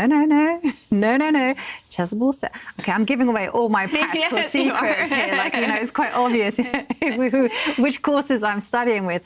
But okay, then I remember what they write, and it's been very handy. Okay, puzzles and chessable. You heard it here first. Yes. Meanwhile, some moves on the board. White now just pushing a pawn up, controlling some squares. We saw a similar theme in the first game. Katrina mentioned this white pawn push on the H file, just covering some squares, stopping any pins. Also, I quite like what black has done just from a strategic point of view. Black's dark square bishop got traded off for a knight very early in the game, and now in order to exert maximum influence, in order to fight for the dark squares, black has put his central pawns all on those squares. So black structure, rock solid. Also, this last bishop move hinting that black might try and break through in the centre at some point and open things up at the right moment. White's bishop, white's light-squared bishop, is normally the pride and joy of the Italian game. But look at that white light-squared bishop. All of its pawns are also on light squares. It's a bit trapped. You've got to be a bit careful of that piece later in the game. So really complex still. It's as if both players, they just kind of just feeling each other out, tiptoeing around each other in every single game for the first 20 moves, and then it explodes. So I'm expecting the same this time, hopefully, for the game to explode a bit later. For now, both sides just marking out their territory, just putting their pawns on decent squares. And, OK, Magnus going for a pawn sacrifice. Jovanka, what do you think of this one? This pawn push happened just one move ago, or no, I mean a few moves ago, and now he's pushed it one square further. Yeah, I have to say this was actually my first instinct, because I feel like, you should be doing something concrete here. Otherwise, black will be the one who has the plans and white's just kind of drifting with the two bishops. So I do really like this. I mean, presumably the idea is simply if black does get greedy and just captures that pawn that's up for grabs, with either the bishop or the rook, then the plan is to lock that bishop out of the game and just push forward with b-pawn, one square, and then just say, OK, look at that. Your position is only as good as your worst placed piece. I don't know where that quote came from. I don't even know whether it's true. But if here, it fits. So I'm going to stick with it and, just play around that piece and try to win it. Simple. Yeah, that's the thing. The bishop is trapped. You don't even need to win it on the next 3 or 4 moves. You could just win it long term. For example, at some point, white might step up the rook, slide the queen across, and then target this bishop. This bishop, there's just simply no way it's going to escape. If black steps the queen forward, attacking this white pawn in conjunction with the bishop, then white can just do the same. Slide the queen across, defend this pawn, and still no way out. This bishop completely caged. So I doubt we'll see Jan Nepomniachtchi get greedy and take up the challenge of capturing this pawn. Same thing if he takes with the rook, we would just see a trade. And the white pawn stepping forward would cage this bishop. I think that's too greedy. But if Jan can't do that, then Magnus's last move has been justified if black can't capture this pawn. White might well just step up the pawn anyway, kick black's bishop back, and will have gained time. Other ideas for white include sliding the queen across, maybe lifting it up the board, teaming it up with the bishop against the black king. Suddenly, the more I look at it, the more I think maybe this pawn push is just really clever from Magnus. Some risk involved, but Jan, will he burn time even contemplating this capture, which might well backfire, or will he just accept that Magnus has gained some space with these white pawns and just continue developing the black pieces? I don't think as well, just to mention, I don't think black really should capture on this square. The idea, I guess, would be after bishop takes pawn to now win a pawn, because this bishop can't get trapped, but white could simply step back with his bishop, defending this pawn, and capture this guy at his convenience. We talked about doubled pawns. Maybe we need a rhyme for tripled pawns. Wow. Look at these triple pawns here, isolated as well. I don't know a rhyme for them, but I think they're called drunk pawns. Drunk? Yeah, I've heard, Drunken pawns. Drunken pawns, yeah. I went to Tata Steel to do some interviews with the players there, and on that day, Anish Giri, he actually had triple pawns in the game, and I talked to him afterwards, and I said, Anish, you had triple pawns? I don't think I've ever seen it. And he said, Kaja, you're so new to chess. So it looks strange to me, but I guess it's not that crazy. It's kind of rare, though. Okay, thank you. I mean, when I think back to my own chess games, I've only ever maybe had drunken pawns, triple pawns twice in my life. And it's so rare to see them. I mean, sometimes they're useless. Sometimes they control a lot of squares, It's like they're doing a little conga. They can't touch this bit, this bit. That's true. The conga pawns, that's how we call it now. OK. But in the meantime, I do have to draw attention to the position because Nepomniachtchi has, he's kind of thrown down the gauntlet in a different way. He's kind of said, well, let's explode open the centre. Yeah, and really combative, really challenging idea there from Jan Nepomniachtchi, not just letting the play happen on the flanks, but following conventional wisdom. When your opponent's pushing on the flanks, counter in the centre. And the evaluation bar doesn't like this. I do see that white can grab a pawn.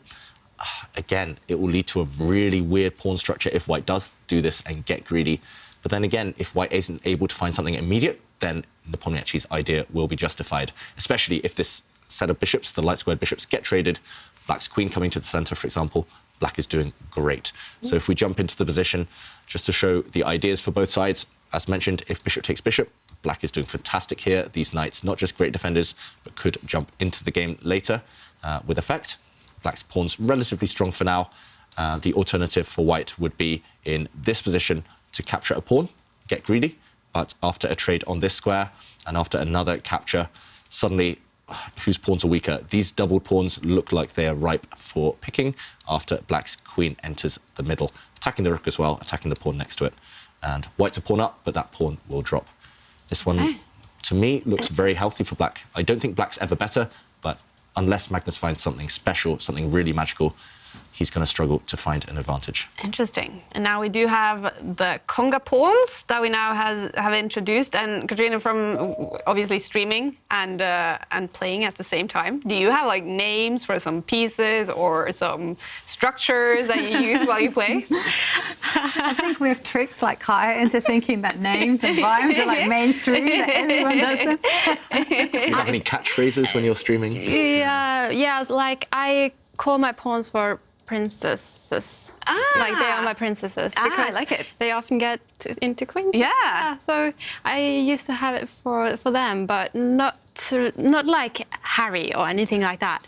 I don't make names for them, but like it's funny when you have that because I see now as Simon has his course, he has like a Harry course. Yeah. So he's making fun of that, like, or not making fun of it, but he's making something that is fun. Yeah, exactly. And I mean, for beginners and definitely for kids as well, it must be so much easier to learn chess when, well, you can actually, imagine something or have some names for these pieces. Yeah, definitely for players who are first starting the game, it becomes more memorable. And as Katrina says, it's just fun. And also one of the biggest streamers in the world, Hikaru Nakamura, I mean, he has nicknames for pieces. He calls pawns juices. And, I mean, he's just popularized chess with all these kind of fruity nicknames and things. And fruity. Yeah, I don't know. It's stuck in my brain these days as well. I never used to do it, but I do now. And talking of fruity moves, this pawn push by Jan Nepomniachtchi, after Magnus had run away from the bishop trade, which I mentioned would suit black, Jan has pushed in the center. He's really trying to just clarify everything, simplify everything, trade off all the pawns. The downside for black is that opening the position might favor white's bishops long term, but if black is able to eliminate the white bishops before the position becomes too open, then I think black should be fine. I must admit, I'm surprised the evaluation bars so far in white's favor because, okay, it's not a huge advantage, but to me on the board, it looks like Jan is just doing everything right to neutralize Magnus's first move advantage, the advantage of the white pieces. Now we see more trades, and Jan just looking off to the side. He's comparing maybe 2 or 3 moves. He can take back this pawn that has just moved for white with his own pawn, with the black pawn, or he can capture white's dark square bishop with the black knight. And to me, both moves look pretty much fine. I definitely think Jan is doing all the right things here, and on the clock as well. Very, very nice situation for the Russian player. Mm-hmm. Yeah, I agree there, David. I quite like black's position. I mean, my instinct is actually to capture off the bishop because the position is relatively open and, you know, even though the knight is on a really good square... And he does it. The bishop might have long-term potential and, yep, you're right, he does it. And that's a beautiful light square bishop that black has sitting in the middle of the board. And I guess you have to capture with the knight, or can you kind of offer... Can you kind of think, play a really risky move? Yeah. Queen takes and just kind of go into an endgame? Yeah, just judging by Magnus kind of blinking a lot. Normally when he's blinking a lot, it means he's about to do something a bit surprising. Just from when I've played him, he's just calculating something counterintuitive. And I just have a feeling he might be tempted to take with the white queen here. Let's go into the position. Maybe if we can keep an eye on the players as well, we might see a reaction. There might be some surprising moves. But right now, white has to take this piece back. 2 options. Take with the knight, which is very safe. OK, he does actually do this. The reason I was maybe expecting the queen to take is because, yes, bishop takes knight will shatter the white pawn structure. But once the queens come off, we will see that maybe this pawn structure can be defended. Meanwhile, white having a very strong bishop here, stopping black's rook from coming out. Stopping black from challenging for some open files, and in a position like this, if white can maybe trade off the rooks, if white can get his king active, maybe a small advantage, because pawns on both sides of the board favour the bishop over the knight. But Magnus, he decided, doesn't want to take the risk of having these weak pawns, instead capturing with his knight. And now Jan seizing the bull by the horns, not just playing the safe move, pawn takes pawn. We've seen this time and time again from him in this final, playing brave chess, playing courageous chess, jumping in with his knight and going for the white king. Also, I mean, this queen is going to jump in with some serious checkmating ideas. Bit scary for Magnus now. He has to answer a serious question. Also, I don't think much risk for Jan, because very minimum, later he can capture this pawn later anyway and restore the material balance. So Magnus has to deal with this square. The G2 square is attacked by black's knight and black's bishop.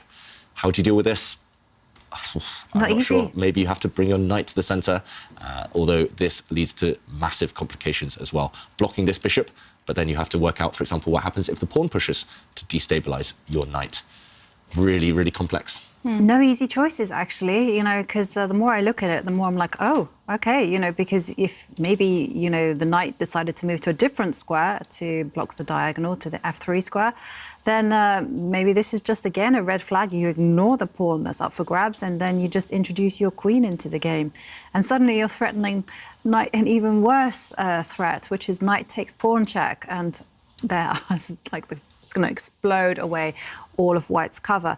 And yeah. Just to show your idea, Jovanka, check, distracting away this white pawn from the defense of this white knight. Now the queen protects the bishop, and not only are you attacking the queen, but checkmate is coming. I'm going to slide the queen across and trap this white king. So I would strike that move out, actually, immediately. And then that leaves another last option, which is really passive. But who knows? It might be the only one, which is actually, well, I don't know. The bishop can come all the way back to its starting square. Dropping the bishop back, keeping the king safe, defending the square, as you say, last resort, right? Passive, yeah. Yeah, I think if Magnus has to play a move such as retreating his bishop back, then the momentum will change in black's favour. At the very minimum, again, black could just take this pawn, and black has very active pieces. Look at these guys still at home asleep, not having made any moves really. And Magnus, big question for him. Is he going to block the attack against this pawn, or is he going to just ignore it and maybe go on the counter? Oof. Despite the evaluation here, the computer evaluation, Magnus is the one under an attack. Wow. Do you, right now, looking at this game, 20 moves into it, also with the clocks ticking, will this one end up with a winner? Or do you think it's most likely a draw? We've said it before, right? Every time we say there's going to be a winner, it turns into a draw, even if it's a crazy position. So maybe if we say it will be a draw, then there'll be a winner. That's Who knows? true. So, yeah. Anything is possible in this game. Okay. Yeah. Still early days. All right. Well, we do have those double pawns on the board. How did the Queen's Gambit sort of affect your interest, Katrina? Because that must have come out about the same time that you started streaming. Yes, exactly, it did. I know that I watched the Queen's Gambit really, when it came out, I saw all of it. Yeah. Again, almost in one setting. So it was really interesting to see. I think it's good for women also to be shown in chess, and seeing that you don't have to be rich to play chess as well. Yeah. There's a lot of different stories in this series, so I think it was a really good series for a lot of reasons. Yeah, I really enjoyed it as well. Yeah, me too. For popularizing chess, definitely. And women in chess. I mean, Jovanka, you obviously pay attention to women in chess as well. Is there someone, a young girl somewhere in the world that sort of the chess world is sort of hoping maybe will take that final step to the top of chess right now? Well, there's one who everyone is very excited about, a young Russian girl called Alexandra Goryachkina. Okay. And she's been groomed as the next women's world champion. But I noticed that she's also playing in the strongest male events, open events, as they're called.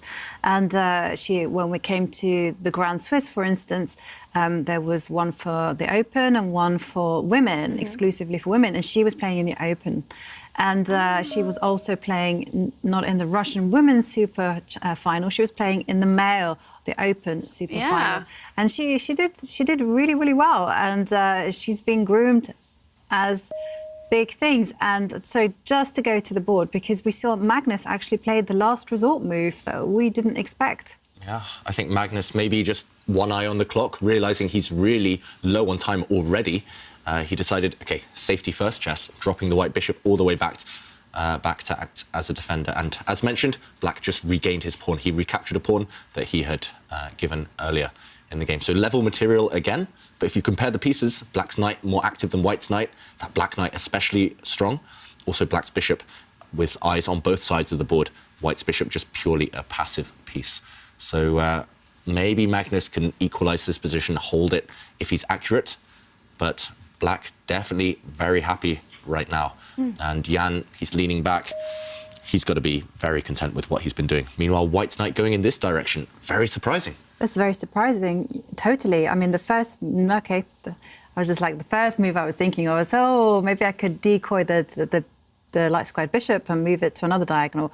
But I see Magnus's plan, because at the end of it, black is not going to be better. Yeah, maybe we can show this, because the reason we're surprised is the knight is going off towards the queen side, when actually maybe it is needed later to defend its king.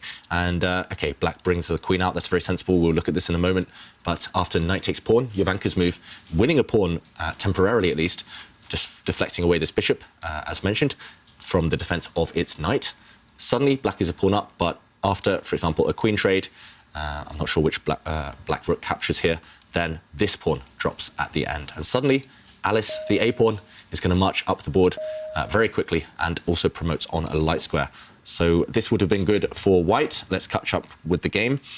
In this position, the queen came out, as mentioned. Now, actually, 3 potential attackers. This is a bit scary for Magnus. That's why he dropped back the knight. So the reasoning behind that knight move has been shown. He attacked the black bishop retreating, and now he is using this knight as a defender and harassing the black queen at the same time.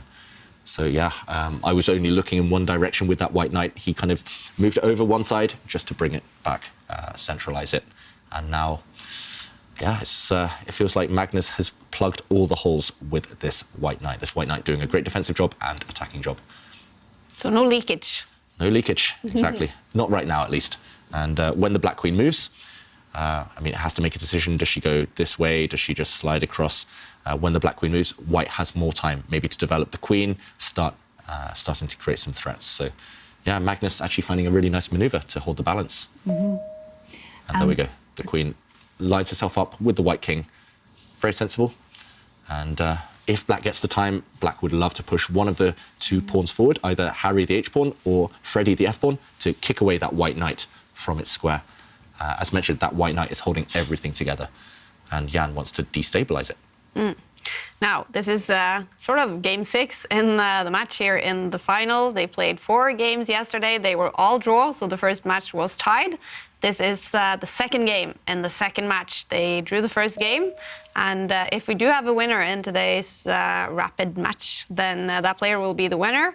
If they draw all the games today as well, then they will head to tie breaks. And I'm mentioning that this is game 6 because it was game 6 in the World Championship match that Magnus Carlsen won to eventually also win the entire match. And that game lasted for 130-something moves. I mean, there's not that many pieces left on the board. Could this be that long of a game? It would be surprising if it goes that far, but it could well be a long one. Meanwhile, this last move by Magnus, caused Jan to frown. Jan's still frowning. Again, I mentioned in the last game, Magnus's instincts, his spidey senses told him that there was something in the position. Now Jan's instincts are telling him the same. And wow, Jan has just given up a piece, sacrificed a knight. Now the black rook attacking the white queen, but if the white queen moves, white is simply lost. Black has actually got a checkmating attack. White has to just capture this black knight, bite the bullet, and it's actually a counterattack against the black queen. So white can play pawn takes knight, attacking the black queen, and white will be a piece up. The evaluation bar thinks Nepomniachtchi's just blundered. I think this is just a big risk that he's taking right now. He has seen this and he thinks he's getting to the white king. And there we saw white capturing, attacking the black queen. No time for black's rook to capture the white queen. Black would have just been a piece down there. And now, can Magnus hold on to his extra knight? Or is black's queen going to sneak in and checkmate the white king? It's one or the other. And, OK, the evaluation bar correcting itself here. I think this was white's only move, pretty much. So I'm surprised it's been so indecisive, the evaluation bar. There we go. It goes back in white's favour. This just shows how complicated it is. Yeah. And, gosh, this position is just crazy now, you know, in true Nepomniachtchi style. And the question I'm asking is, how is Nepomniachtchi going to justify this material sacrifice? I mean, is he going to attack the queen? Is he maybe going to bring the bishop down, attack the queen? Yeah, What else to do? So many choices. You could slide the rook across, attacking the white queen. You could push this pawn forward, attacking the white knight, trying to kick it away. Just to explain why Nepomuk actually sacrificed a piece, just to show this last couple of moves. Here, rook takes queen wasn't possible, as mentioned, because actually the white rooks indirectly defend each other. Black would just have been a clear knight down, so you need to keep the queens on.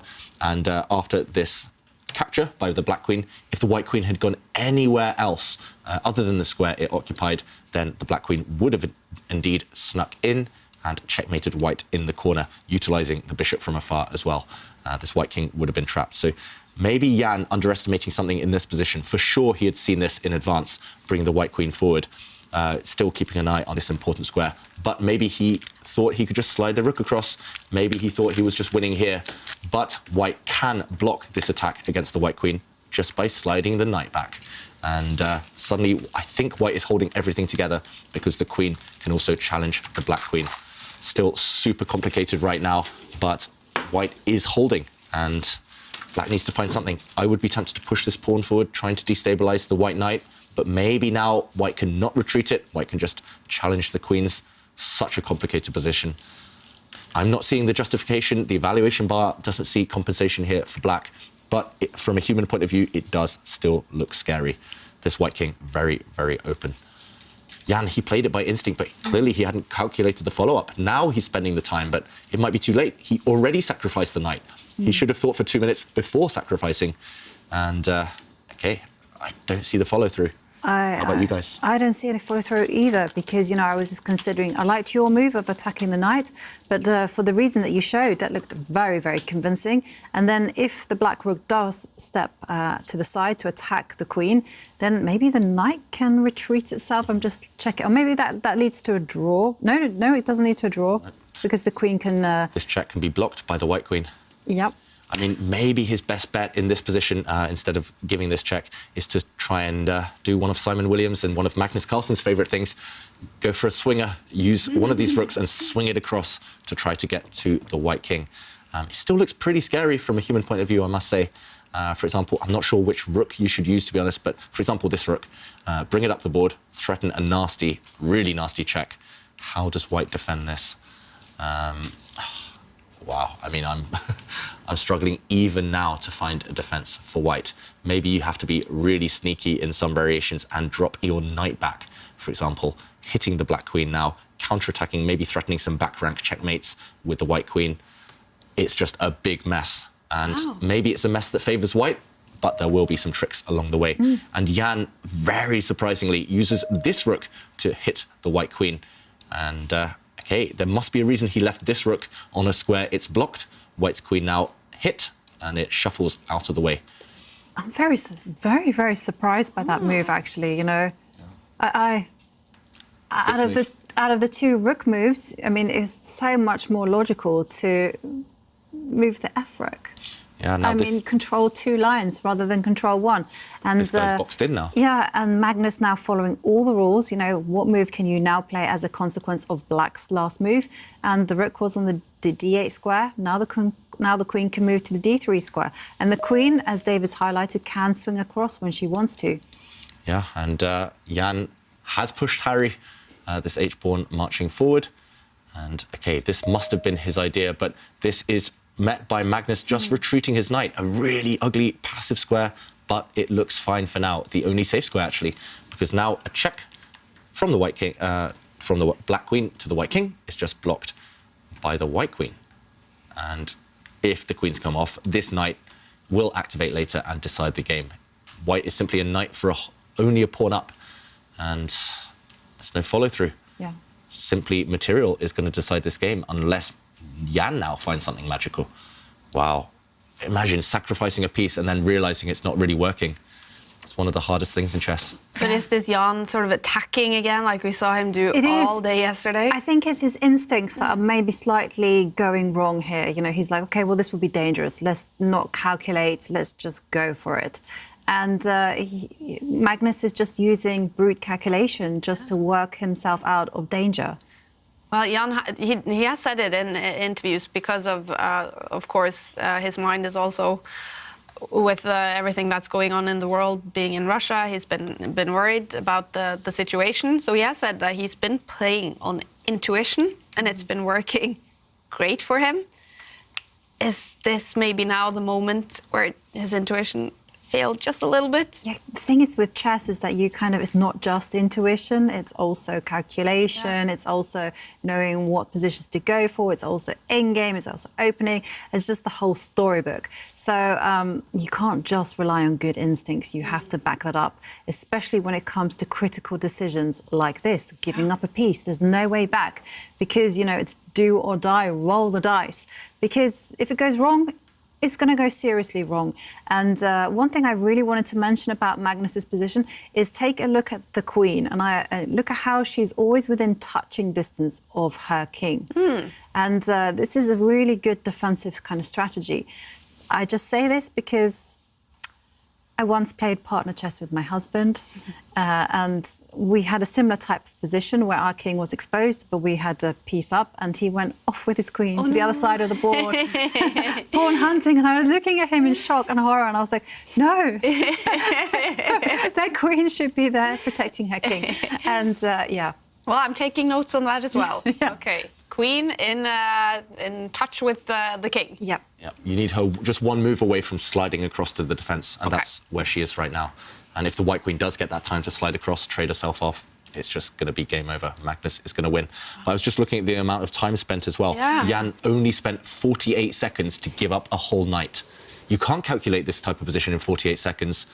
Maybe just a case, as you guys mentioned, trusting the instincts a bit too much there, not calculating. And chess, you've got to calculate concretely. You've got to see every single option, every single defensive resource for your opponent, especially before you make a big investment like giving up a knight. So, OK, right now he has been thinking for a long time, Jan, but it's too late. And, OK, he lifts his rook up the board. So, as mentioned, trying to swing that rook across to check the white king from the front, but this rook can just be traded off. And after this exchange, black hitting the rook in the corner, the white rook in the eye line of the black queen, but that attack has been blocked. And yeah, black is running out of pieces to go for the white king now. Running out of time, more importantly. Yeah. The black rook not contributing. No, I mean, if the rook could kind of develop that skill that lets you walk through walls, that would be kind of, maybe that's a new idea for a chess variant, you know? At some stage you can have your rooks just, okay. Anyway. If black's rook could just turn into a knight just for one move and kind of hop over a pawn, kind of slide one square across and then teleport back into a rook, transformed, then that would actually be winning for black. But yeah, unfortunately not possible, not legal right now. Yeah. Well, we have seen this situation before, I feel, in the final. The bar all the way over to Magnus' side, but then he has stepped wrong. Is that a big risk for him in this situation, or is it quite easy for him now? Well, it's never going to be easy for him because his king is in danger. And until that situation is resolved, then he can sit back and enjoy the extra piece. Until then, it's just defense, consolidate, repair work all the way. Yeah, and this position, it looks like he should be able to get there, but with 3 minutes on the clock, your king's slightly airy. Yeah, it's definitely not a given. In the last game of yesterday, Magnus, it felt like he just relaxed one move too soon. But if you look at his body language now, he's not relaxing at all. He's still focused on finding the best defensive moves. Yesterday, yeah, he was completely winning. He was actually just a rook up. And just 2 or 3 accurate moves, he would have won. But it's a similar case today. I doubt we'll see the same mistake twice from the world champion. And okay, now offering to trade off the bishops. Very sensible, trying to get rid of one of black's best attacking pieces. That black bishop has been cutting the board in half, controlling some key squares. Black now creating a pin, hitting that white bishop with the queen and with the bishop himself. But this can be blocked. Yeah, I'm expecting white to offer a trade of queens, as you say. Yeah, and white's knight could even step in the way. I think 2 good moves, 2 good defensive moves. And Jan looking off to the side. Sometimes he does that when he's trying to recall things, trying to remember. But now he's doing it because he knows his position is getting worse and worse. I think he was even speaking something, saying something out loud, his frustration. You're probably used to that, Katrina. Yes. Streaming, you're used to speaking out loud, even if it goes good or bad. Definitely, and I know that people are watching all the time, so I have to be careful sometimes with what I say. Of course. Yeah, that's true. And I try to be tilt-proof when I play my own games, but sometimes you feel like, oh, I should have seen that, and you just want to scream sometimes. But from what I've heard, David is also, he likes to talk when he plays bullet with himself. Like. Yeah. So it's I think we did have a little. I think we did have a little beep when you did lose to Magnus 10. Play Magnus challenge. That, yeah. Potty mouth here. I need to control that a bit more. Yeah. And Katrina, as Katrina mentions, actually one of my neighbours knocked on the door one morning in my flat. Okay, Magnus just trying to trade rooks now, getting to safety. But yeah, one of my neighbours knocked on the door. He was like, "Oh, I think I heard a woman screaming." But it was actually me cursing myself after losing a bullet game.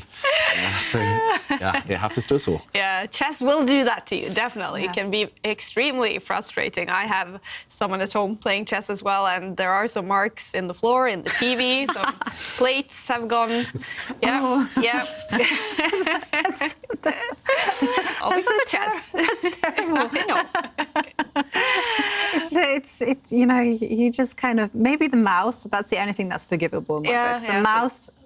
We've actually seen Jan do that in the Meltwater Champions chess tour. He just threw his mouse. Right. Yeah, I mean, that's the person that you take it out on. Yeah. Not plates, not computers. All right. Well, will we see some mouse throwing from Jan after this game?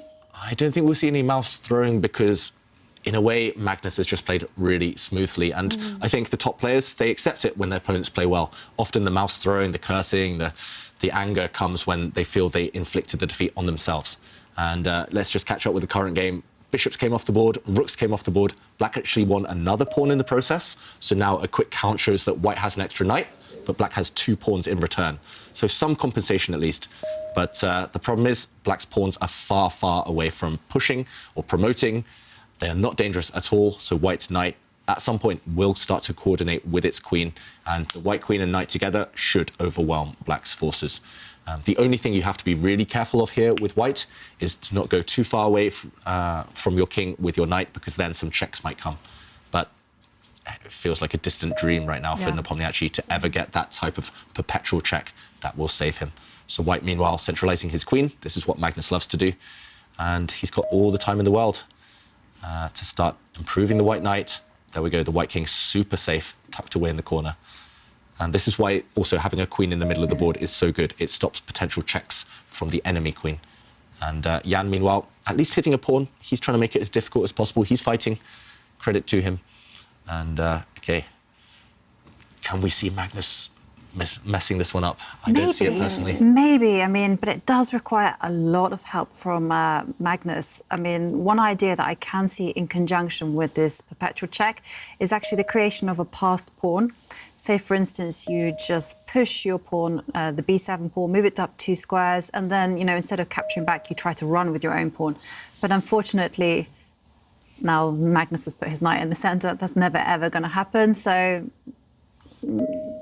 OK, well, he tries. The more pawns that do disappear, the closer black gets to a draw. If the queens come off at some point, if white only has 1 pawn remaining, maybe, you have some chances of eliminating the remaining white pawn. So if white's 2 pawns disappear, then a queen trade would actually save black. The problem is now, after this kind of transition that you mentioned, Ivanka, of the pawns being traded, white's knight and queen are combining, and they are the most fearsome attacking combo. And look, OK, this is a check, but once white's king retreats, or, wow, steps up the board, super brave by Magnus, the white knight is threatening some deadly checks already. Look how centralized the white queen and knight are. This is a really instructive technique from Magnus Carlsen. Centralized pieces, especially queens and knights, often cause a hell of a lot of damage. So white's king joining the fun. I know, it's going to do a little bit of a king walk, isn't it? Because the knight and the queen are going to coordinate so beautifully on those dark squares, as you mentioned. King is now going to all the way up to the h6 squares. Who doesn't like a king walk? It's game over. Yeah, wow. This is really reminiscent of a famous game in 1991 between Nigel Short and Jan Timman, where the white king did this. It went on the dark squares and it just zigzagged into the black position, and a nice checkmate at the end. The white king maybe is going to be the supporter. It's going to close the mating net around the black king, and that's why Jan moves his queen down 1 square. He's stopping the white king from continuing to advance. And, OK, is there a deadly check? Can the white knight jump in with a check? Do you just push this white pawn forward?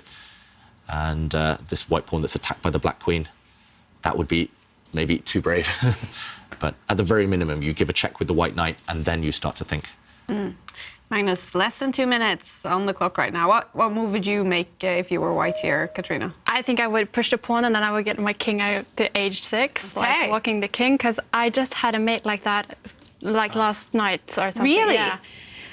Where I walked my king up, and I don't think that the opponent thought about it, but then I brought my queen up to the g7 square right in front of the king, and then it was mate. Yeah, let's just show that pattern, because pattern recognition is so important in chess, and it's coincidental that it happens the night before you see this by Magnus Carlsen. But let's keep an eye on the players as well. Black's queen came across, because if Black had been careless, just to show this pattern, the white king is actually going to act as the attacker, and the white king stepping in is going to deliver this checkmate. And this would just be game over. And OK, let's go back to the players, because Jan has stopped this idea with the black queen. Oh, and 100 on the bar. Yeah, we're about to see checkmate. Let's go back to the players. Can we get their faces on the camera? White's queen is just going to step across one square. It's checkmate next move. The black king is going to move. The white knight will deliver the killing blow.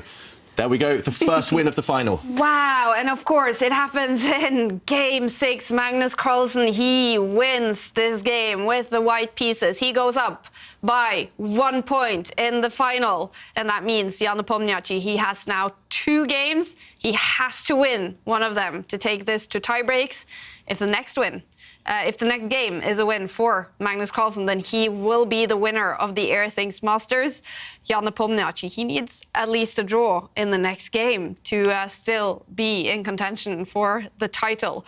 What a game, David, and how did Magnus win it? What a game, and I just want to do a bit of a slow motion action replay of the last few moves, just to show how Magnus finished it off. We talked about this king walk, this king trying to sneak into Black's position to help the white queen deliver the checkmate.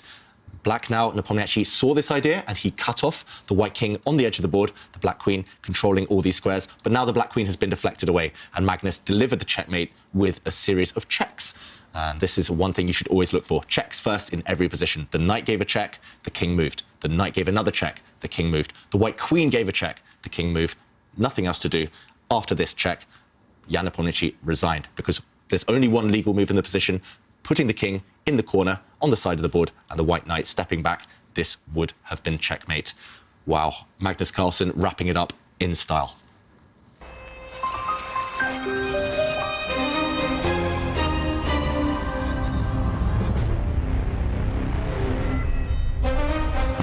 All right, 14 minutes until game 3 in the second day of the final. Magnus Carlsen with the black pieces. He is up by 1 point. Jan Nepomniachtchi, he cannot lose that game. If he does, then Magnus Carlsen will be the winner. And it was after he lost game 6 in the World Championship match, Ivanka, that Jan Nepomniachtchi tilted. What does he need to do now to make a comeback? Yeah, he just needs to forget what's happened. You know, he has to keep on striving forwards, just forgetting the past. And he also has to relax, you know, he has to, as they say, you know, just keep going, you know, play foolishly, play with enjoyment. It's all in his hands. It is just 2 games left. What's your best tip for Jan Nepomniachtchi in this situation, Katrina? I think I would go for something that I really like to play. I think it's hard for him to find something that is strong enough against Magnus, maybe, seen in the classical games, but now it's rapid, so it can be different. But I think that going for something that I really like to play would be my strategy. All right. Ooh, it's going to be interesting. And, well, good air quality is something else that is probably a good idea when we head into that super critical game. This is the Airthings Masters, and Airthings is teaching us all about the importance of great air quality for concentration, for making great decisions, and, of course, for playing chess. So, how will Grandmaster David Howell do when he plays chess in horrible air quality? Or like here. Good. This is our first location. We're about to play chess in the sauna behind us. The numbers are going to be crazy on the Airthings device. We estimate maybe 90 degrees Celsius. It's not normally the conditions I would want to play chess in. But I think it will be quite interesting to see how it goes. And also, you get to check out this work of art. Ooh. Whoa, it's warm in here. You are slightly the better player, so should we even things out? I'm going to try wearing a blindfold. Perfect. Let's do this. E4. Okay, C6. How are you feeling? It's getting warm. Bishop F4. Interesting. Okay, Bishop E6. I hear someone coming in. Ah, thanks. C3. Okay. The second wave. The second wave. It's quite humid now. It's like an oven. Queen C2. Sneaky. Ooh, I'm so sweaty now. It's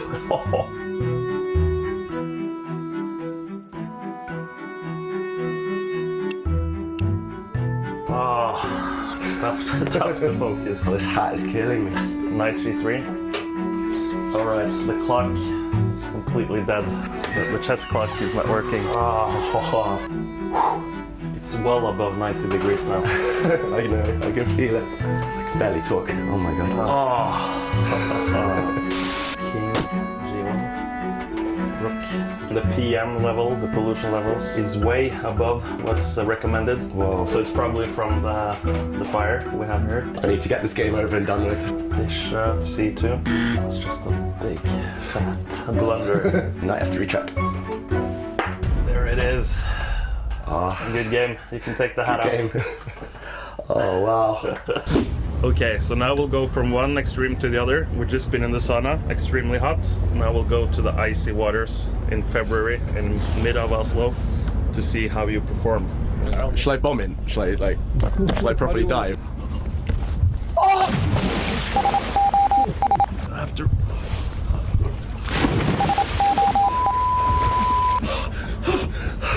Your move. Okay, let's go. Can't feel my nether regions. Check. Good game. So now we play chess at two bad locations in terms of air quality. And now we need somewhere to compare those two locations with. Ideally, somewhere more suitable for chess with better air quality. David, what about the Munch Museum? The Munch Museum is full of expensive art, like the Scream painting, worth more than $100 million. With all these beautiful historical paintings, there is no question that they would want to preserve them as long as possible. That's why keeping them in a controlled location is a #1 priority. Particle matter, 0. CO2 levels, 648. Temperature, 22 degrees, and humidity, 40%. The place is ideal for paintings and also, of course, for playing chess. You sure this was the right way? Where's the hole? You got it? Let's go. Okay, E4. E5. Knight F3. Bishop takes C3. B takes C3. D6. I think I know what you're up to. Bishop A3. Oh, I missed that one. Sneaky move. Sneaky move.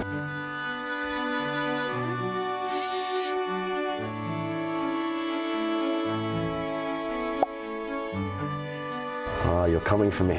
This is actually super complicated. It is. So confused right now. Don't understand how I attack, that's the problem. Oh, I'm low on time as well. G3. H5. This looks busted. I thought I had you by the ropes, but... what can I say? I'm a tricky guy even when I'm wearing a hat. Good game.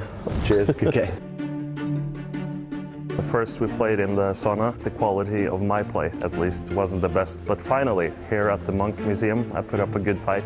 To have good air quality really impacts my play. I struggled in the heat, I must say, especially with the hat over my eyes. Obviously, I would want to play in an art gallery, in perfect conditions, every day of the week. Wow. Wow, David, I'm impressed, and that looked hard to play in the sauna. It was hard work, actually. The first thing me and Askild said to each other was how tired we were. I guess just the air quality, something got to our head. But yeah, it was a fun day, trying all these different extremes. Of course, playing some chess, but yeah, now we can appreciate more than ever. Air quality, it's important. Definitely, and playing chess there in the Munch Museum with these pieces worth just so much money. Yeah, I wish I could have actually looked at the artwork rather than having a hat over my head. But either way, yeah, it was really something to appreciate. That museum is, yeah, really, really special. Yeah, like, are we becoming more aware with Airthings as well, how important it is to just have good air quality to be able to perform? Yeah, absolutely. You know, you just saw it there. You know, it was quite extreme conditions, but it's very, very difficult to concentrate. And I can also testify that when I play in chess tournaments and, you know, it's over the board chess and there's lots of people crowded in a really stuffy room, it's so impossible to even think clearly. So you do need that ideal temperature. You do need that ideal airflow as well. And it just helps in every single way possible. And talking about Airthings, am I allowed to? Of course. Of course, because we have an Airthings giveaway. And you have a chance to win this top-of-the-line air quality monitor. It's called the View Plus. And to enter, you have to share your selfies in landscape mode, please, of you following the Airthings Masters. And this time, you need to use 2 hashtags, Airthings Masters and Chess Champs. And we will select a winner at the end of the show. So good luck to you all. Definitely, and take a look at your selfies at some point as well. And well, David, now you played chess in a sauna. Is that the strangest place you ever played chess? Oh, good question. Yeah. Probably. One of the strangest. How about you, Katrina? What's the strangest place you've played chess? Well, I'm not as experienced as these guys, so... Usually in front of your computer. Yeah, but no, maybe outside, actually. Yeah. With those bigger pieces, yeah, definitely. That's fun. That is fun. Well, a normal place to play chess is at the Goodnight pub in Oslo. We have Simon down there. Did you get to see the video, Simon, of David in the sauna? I didn't actually get to see the video, but I'm going to save that for later on when I'm on my own. That sounds a bit wrong, but yeah, playing in the sauna can't be easy. And very brave of David to bear all there and to give it a go. So yeah, great stuff. Yeah. And I have to say, we are now in the Goodnight pub in Oslo, and you're so lucky in Norway to have such an amazing place. And we're very lucky here because we do have one of the guys who came up with the idea of this pub, and we're going to chat to him now quickly. So we have Runa. Hello, Runa. How are you doing, Runa? Good to see you. Good pronunciation. Yeah, well, thanks. And Runa, you were one of the guys who made this pub possible. Is that right? What was the idea behind this pub and bringing people together? I mean, it's fantastic here. Well, Oslo has a lot of great chess clubs to play, but some of us like to play with a beer. So the chess community came together and asked me and my companion if we could help them, and we found this space, and we had a little crowdfunding, so people could come in and be a part of this, and it was a huge success.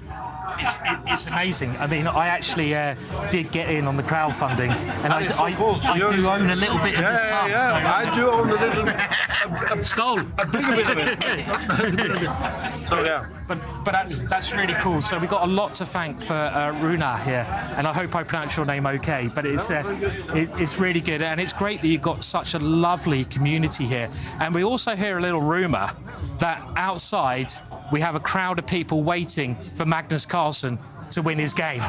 So they're all here. They're queuing around the corner. It's about 4 streets long. They're going all around the blocks. Look at them waving. I see some of them with Magnus T-shirts there. They got his face on, and they're waiting. They're waiting for him to come in. And wow, that's how popular Magnus is in here. By the way, that was a total lie. They got nothing to do with Magnus, but I don't know what's going on, but there's a lot of people. So. Oh, fantastic. Well, I think you're correct, though, Simon. Magnus is super popular, and maybe he will even pop down to the Goodnight tonight, especially if he wins today, to celebrate. Yeah, I hope so. Yeah, I mean, he's playing really well. My bet of going on Jan, well, Jan's given it a go. It was a really exciting game, and the chess is so good to watch. So can he come back, guys? We'll have to wait and see. Yeah. Thanks so much, Simon. I guess, David, it's looking good for you in that bet right now. Yeah, I wish I'd taken it, Kaja. I didn't accept the bet. Oh, that was my chance to get one over on Simon. But as he mentions, Jan still has a chance. He fought hard. His sacrifice didn't work, but he showed courage. And despite the fact Magnus won, Magnus won't be able to relax anytime soon. It's still everything to play for. Yeah. White pieces for Jan. It's a must-not-lose situation. He has to win either this one or the next one. What do you expect?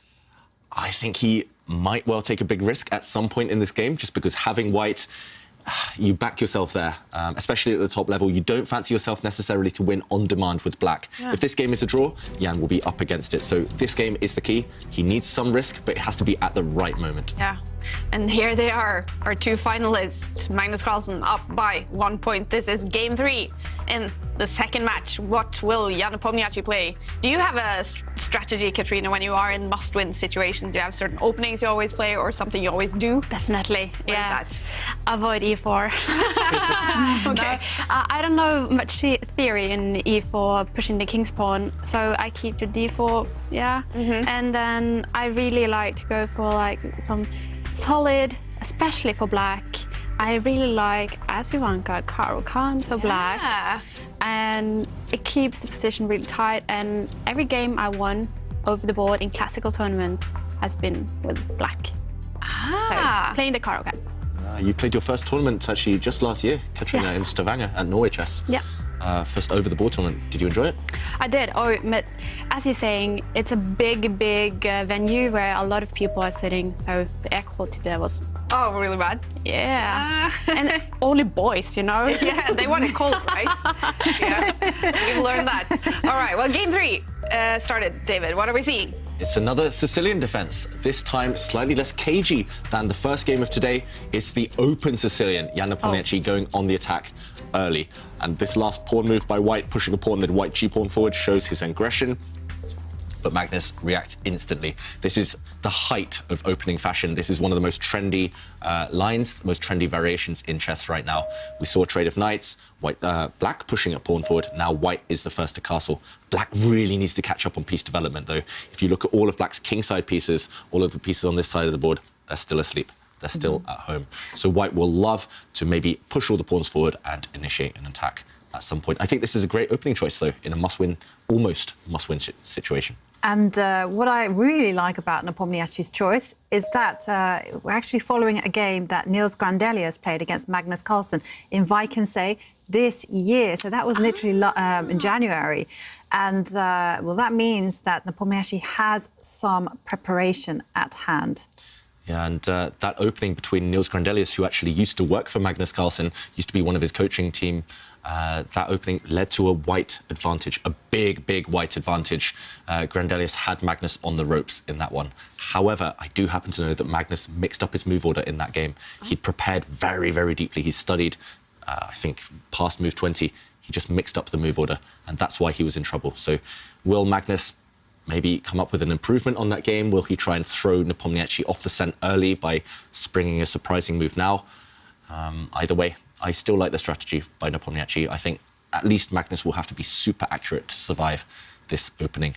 Just look at the black pieces. He needs to bring them out. He does. He leaps out with the black knight, and white just guards 2 pawns with this last push.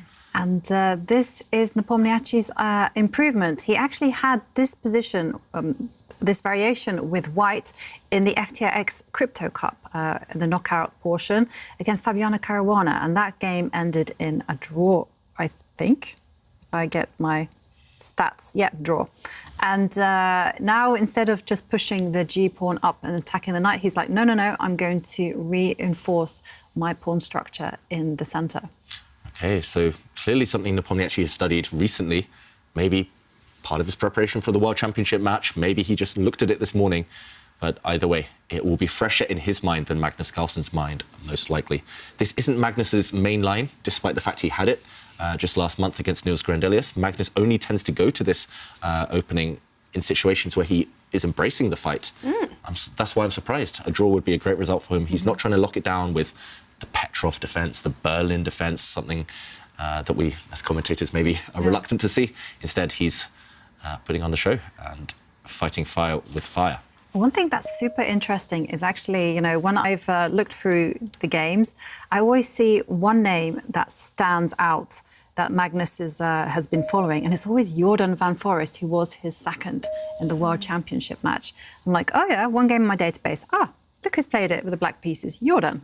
Look who's played it with the white pieces, Jordan van Forest. So it seems like Magnus has been really impressed with the young Dutchman. Yeah, we talked about air quality, but Jordan van Foreest, I think he was a breath of fresh air for the Magnus team at the World Championship match. We know that in 2018, Magnus employed Daniel Dubov, who kind of gave him new ideas on chess, and the same happened with Jordan van Foreest this year. Or, well, last year during the World Championship match. So, OK, Black's knight kicked to the side of the board now, and White's queen stepping back. That's actually a bit of a defensive move. White's queen could have get hit over the next few turns. It would have had to step back anyway. So Nepomniachtchi just preempting that, expecting that in advance, and stepping back with his queen. Also, the White queen guarding some of the pawns on this queen side where the White king stands. We might well see opposite side castling here as well, with Black throwing everything towards the White king, and White doing the same against the Black king. At the moment, though, Black's king stranded in the middle of the board. Well, remember, everyone, this is the last day of the tournament, and you can win a tour badge. So we do have one badge for each of the tournaments in the season Meltwater Champions Chess Tour.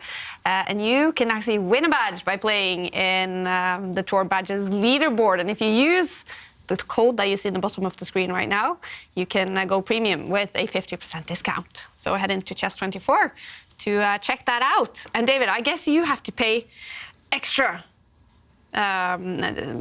Look at this game in particular, because I did hear Niels Grandelius mentioned. Yes. And how many days until you face him? Oh, not many now. I think just 5 days until I face him. 5 days in London. Yeah, it's on Wednesday we start, so someone else can do the maths. 4 or 5 days, and I'll be back at the board. Yes. Oh, I'm so much looking forward to that. So it's a 10-game match. It's basically the World Championship match, just with lower stakes, lower prize money, slightly lower rated players, but and just a slightly as much shorter honor. match. Exactly, more honor on the line. Yeah. And Niels Grandelius, of course, worked with Magnus Carlsen, Swedish #1 for years already, the #2 Scandinavian player. And it's going to be a battle. He's a friend of mine as well, and it's hard to play against friends. I don't know about how you feel, but playing against someone you like, someone you know inside out, a lot of psychology behind it. Yeah, absolutely. And we play a lot of friends in the good night. So we get used to each other's openings. And that's true. That makes it difficult to prepare, because we always meet the same. Yeah. And then we used to do alternating moves, which is like family chess. You have a partner, basically. I like that kind of chess. Yeah, it's fun. It's nice because it makes it more interesting, and you see moves that are not really common. Yeah. It makes it more fun. Yeah. Yeah. Go on. Oh, sorry, I was just going to say that's one of my dreams on maybe a future edition, a future series, 1 year of the Champions Chess Tour, to see pairs chess, doubles chess, mixed doubles, for example. You could see Magnus paired up with one of the top women players in the world and alternating moves to see whether their styles match, collide, or whether they kind of... I don't know, players might get angry with each other, their teammates, finding it out. You said you've played this with your husband, Jovanka, and it can be really difficult, extra challenging, but also entertaining for the fans to watch. It could be entertaining. I remember once in 2008, there was an international mind sports Olympiad, and there was this option of pairs chess, but no one really knew what it was. And I remember David's mum, because David was very young, came up to me and said, David wants to play in this Olympiad. Do you want to be his partner for pairs chess? And I was like, absolutely. It'll be so much fun. And then... Unfortunately, I couldn't go. No, you couldn't go. I was in China, and I think I had school. I had some exams. That's so cool. So we did do the pairs chess, but it kind of was different. It was basically a man and a woman playing as a team together. And it was because my partner wasn't the strongest player there, so he was often the target. So people were playing very solidly against me, and then they targeting him. Yeah. So it was kind of an experience. But I just wanted to go back to the whole playing the friends. Yeah. So I have one philosophy there. So basically, chess is chess, life is life. But I do have one guideline, which is you don't play dirty against friends. Oh. So for instance, if it's a completely level position, so, it's completely drawn, and maybe your friend has 10 seconds on the clock and you have 15 seconds on the clock, don't try and flag them. Okay. That's going to ruin the friendship. Oh, you're too nice, Jovanka. I would do anything to beat a friend. No. It's... But sportsmanship, it's important, right? Yeah. And, OK, Nepomniachtchi just leant back there, kind of widening his eyes at this last move by Magnus. You talked about targeting partners, targeting pieces here is the name of the game. And Magnus Carlsen right now has hit the white knight, but it looks a bit scary for black. This white knight, after this pawn push is attacked, it needs to move. but you can step it back in actually any direction. It's tempting to put it on the side of the board. Normally knights on the rim are dim, but this knight can even leap forward later on to attack the black rook. This square actually maybe a launch pad for a future attack by white's knight or white's bishop. He doesn't do this, he plays the safer option. And talking of targeting pieces, the white knight was the target. Now the black knight on the side of the board is the big, big target. White's next move is nearly definitely going to be this one with his bishop, hitting this black knight. And where is this black knight going to run to? That is the issue for Magnus. For example, if he plays the move that he wants to, breaking out in the center of the board, just to gain some space, just to fight against white's center, I think this will be ignored. And this bishop move hitting the black knight is going to cause all sorts of trouble. Black has to now just defend it with a pawn. But this pawn structure for black, now it's doubled pawns, but also a very open kingside, means that black will never surely castle on this side. It's just going to end in checkmate. It's going to end in disaster. So really scary position for Magnus. Despite the evaluation bar thinking he's okay, black is the one who has to be more careful. And there we go. The evaluation bar actually shooting off in white's favor after crunching the numbers, maybe the horizon of the computer going a bit further, seeing that black is in trouble. In the current position, this is a huge strategic threat, hitting the knight on the edge of the board. Yeah, interestingly enough, we're still following that game that Jordan Van Forest played with the black pieces. There he was playing against Viswanathan Anand, and I kid you not, Vishy Anand actually won in a very similar manner to how you highlighted it. Yeah, so it just looks very logical. I mean, totally. For example, I mean, I'm struggling to find a move. If black does this, just to restate the point, yes, black can't castle on this side, but at some point, white is simply going to move the knight over, take this pawn, and then jump even further towards the black king. Black is just really weak on the dark squares. And it's surprising to me that Magnus has gone into this position, walked into it willingly, a position maybe he should be aware of because it has been played by one of his seconds. And look at the clock time. He's not happy. He's spent almost half his time now. Nepomniachtchi still clearly in his opening preparation, up over 15 minutes, actually gaining time from when he started. And yeah, in the current position, it's all about this move, but it's just unstoppable. And it's going to be very, very dangerous for black to meet. Wow. All right, well, Magnus Carlsen, if he wins this game, he's going to be the winner. Jan Nepomniachtchi needs at least a draw. And he does need to win either this game or the next one to take it to tie breaks. And I guess then it's looking good for him so far. This could be the game he makes that comeback. Yeah, I just think a great opening choice. When you need to win, it's nice to have these imbalances. And look at this, actually, exactly what I showed on the board has just happened. Black did try and challenge in the center. This is thematic in the Sicilian. When you're on the black side, you want to explode open the center of the board. But now, after the bishop hit the knight, it was defended, and this exchange, this trade, favors white. So right now, still some hope for black if he can open up this bishop along this diagonal, for example, if we see some pawn trades in the center of the board. But I think if white is accurate, then we will not actually see that happen. I mean, white can even lock it down completely in the center, block it up, push this pawn forward. It looks like a pawn blunder, but actually this would walk into a skewer on this diagonal. When the black queen moves, the black rook in the corner would drop off. So, okay, he doesn't even feel the need to block it up. Maybe being more ambitious, Nepomniachtchi, he brings his knight in, already going for this isolated, doubled, weak pawn on the edge of the board.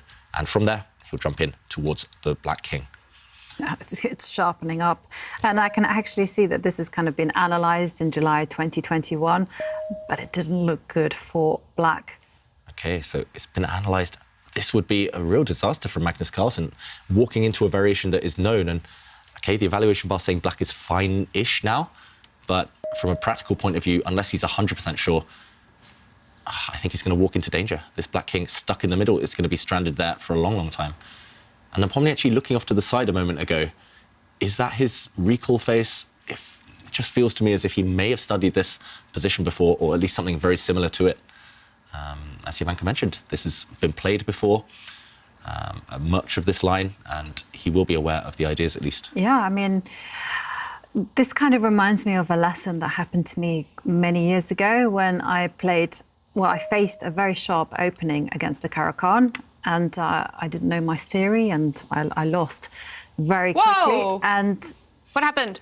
Yeah, Jan playing a very surprising move, actually hitting the black queen with the white bishop, but this can be blocked by a pawn move. I'm wondering if the evaluation bar will correct itself.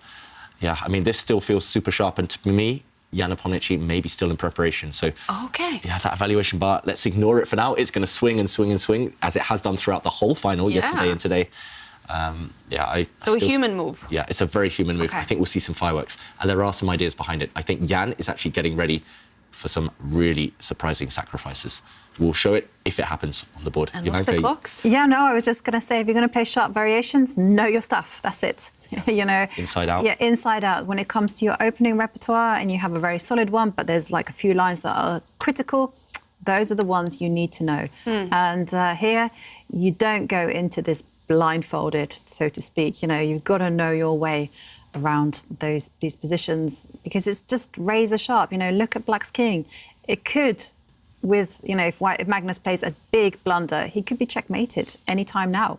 Yeah, and maybe we can show, because actually one of the most obvious moves in this position is a huge blunder.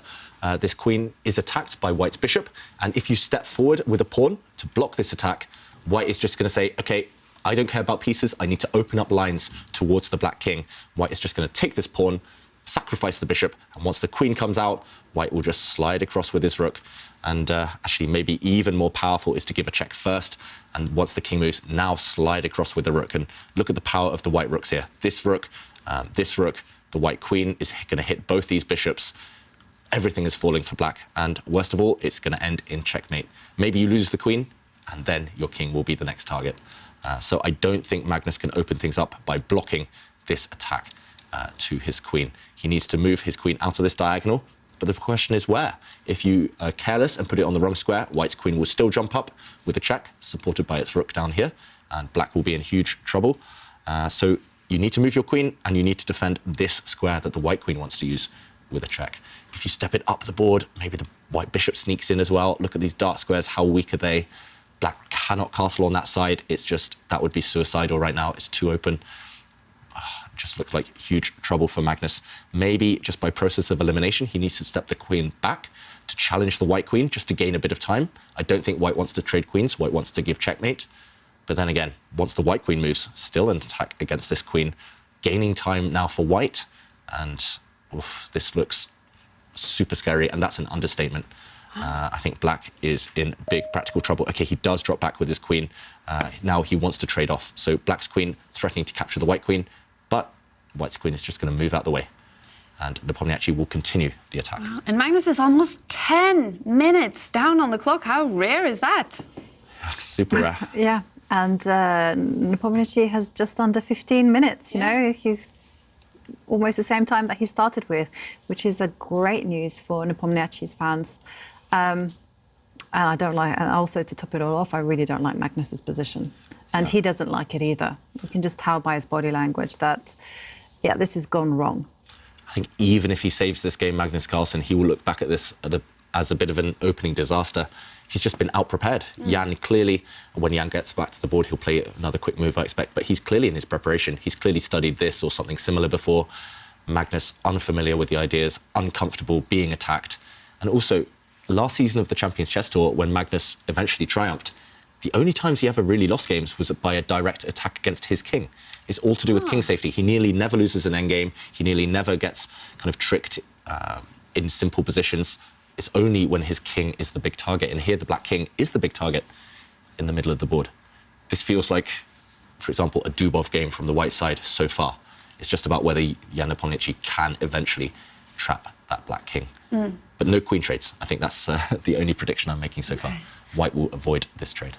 If you were playing this, Katrina, with the black pieces, would you be scared right now? Would you be, you know, screaming out on your stream and feeling like this is going all wrong? Yeah, like, I think for me playing this position, I think it wouldn't happen because I don't play the Sicilian very often. But just one of the first moves he made with his knight, like, I wouldn't move my knight out just because I saw that the pawn was coming, but he was like, okay, I'll go for it. The pawn can be pushed in the G file and my knight is on the F file, but that's okay. Like, I wouldn't be brave enough to do that. And to play these positions, I think I would be too stressed. Yeah. Like, I don't know. You have to have, like, as we say in Norway, ice in your tummy. Yeah, yeah. Yeah, these two definitely have ice in their tummy. Yeah. Just judging by this final, they've been playing such brave chess. But sometimes, as you mentioned, brave chess can backfire. And right now for Magnus, he was super brave in the opening, going into this kind of double-edged, complex fight. But that's not what he needed. In the match situation, he was already 1 point up. So, OK, what will Jan do next? This last bishop move by Magnus at least makes a lot of sense. He's plugged this open d-file, so he's blocked the attack from the white rook to the black queen. Yeah. And, OK, the clock time, though, still very worrying for him. Yeah, and one thing I wanted to mention about this bishop move that Magnus has played, I mean, apart from blocking the open D line, it also, maybe Magnus can entertain some ideas of doing a counterattack, bringing the queen out to the edge of the board so the queen and bishop can start looking at little Alice sitting on A2, and maybe there's some counterplay there. But of course, the primary issue is black's king safety. Yeah, that's true, actually. At least it will scare Nepomniachtchi slightly. It will put the fear of ghosts into him, because the white king doesn't have too many defenders either. And Katrina, how would you characterise your style of play? You were mentioning you not liking to get attacked in these situations. I think that I still follow a lot of the principles that new players do, like try to castle within the 10 moves. And I am still aggressive. Like when I play, I usually go and try to mate on h7, then bringing, just trying to. Games. Yes, and we actually did that against Jovanka, and we played you and Simon hand rain on the good night once, and we had this position where we were attacking your king side, and we were just pushing the pawns, getting really close. I think we had a checkmate in 3 when we teamed up, but then we didn't find it, and then lost on time. Yeah, we lost on time. Jovanka and Simon. Yeah. Getting a bit lucky there. But, no, so I like the aggressive chess. I really think it's fun. I'm trying to get more positional when it comes to understanding why is this a good move and why is this not.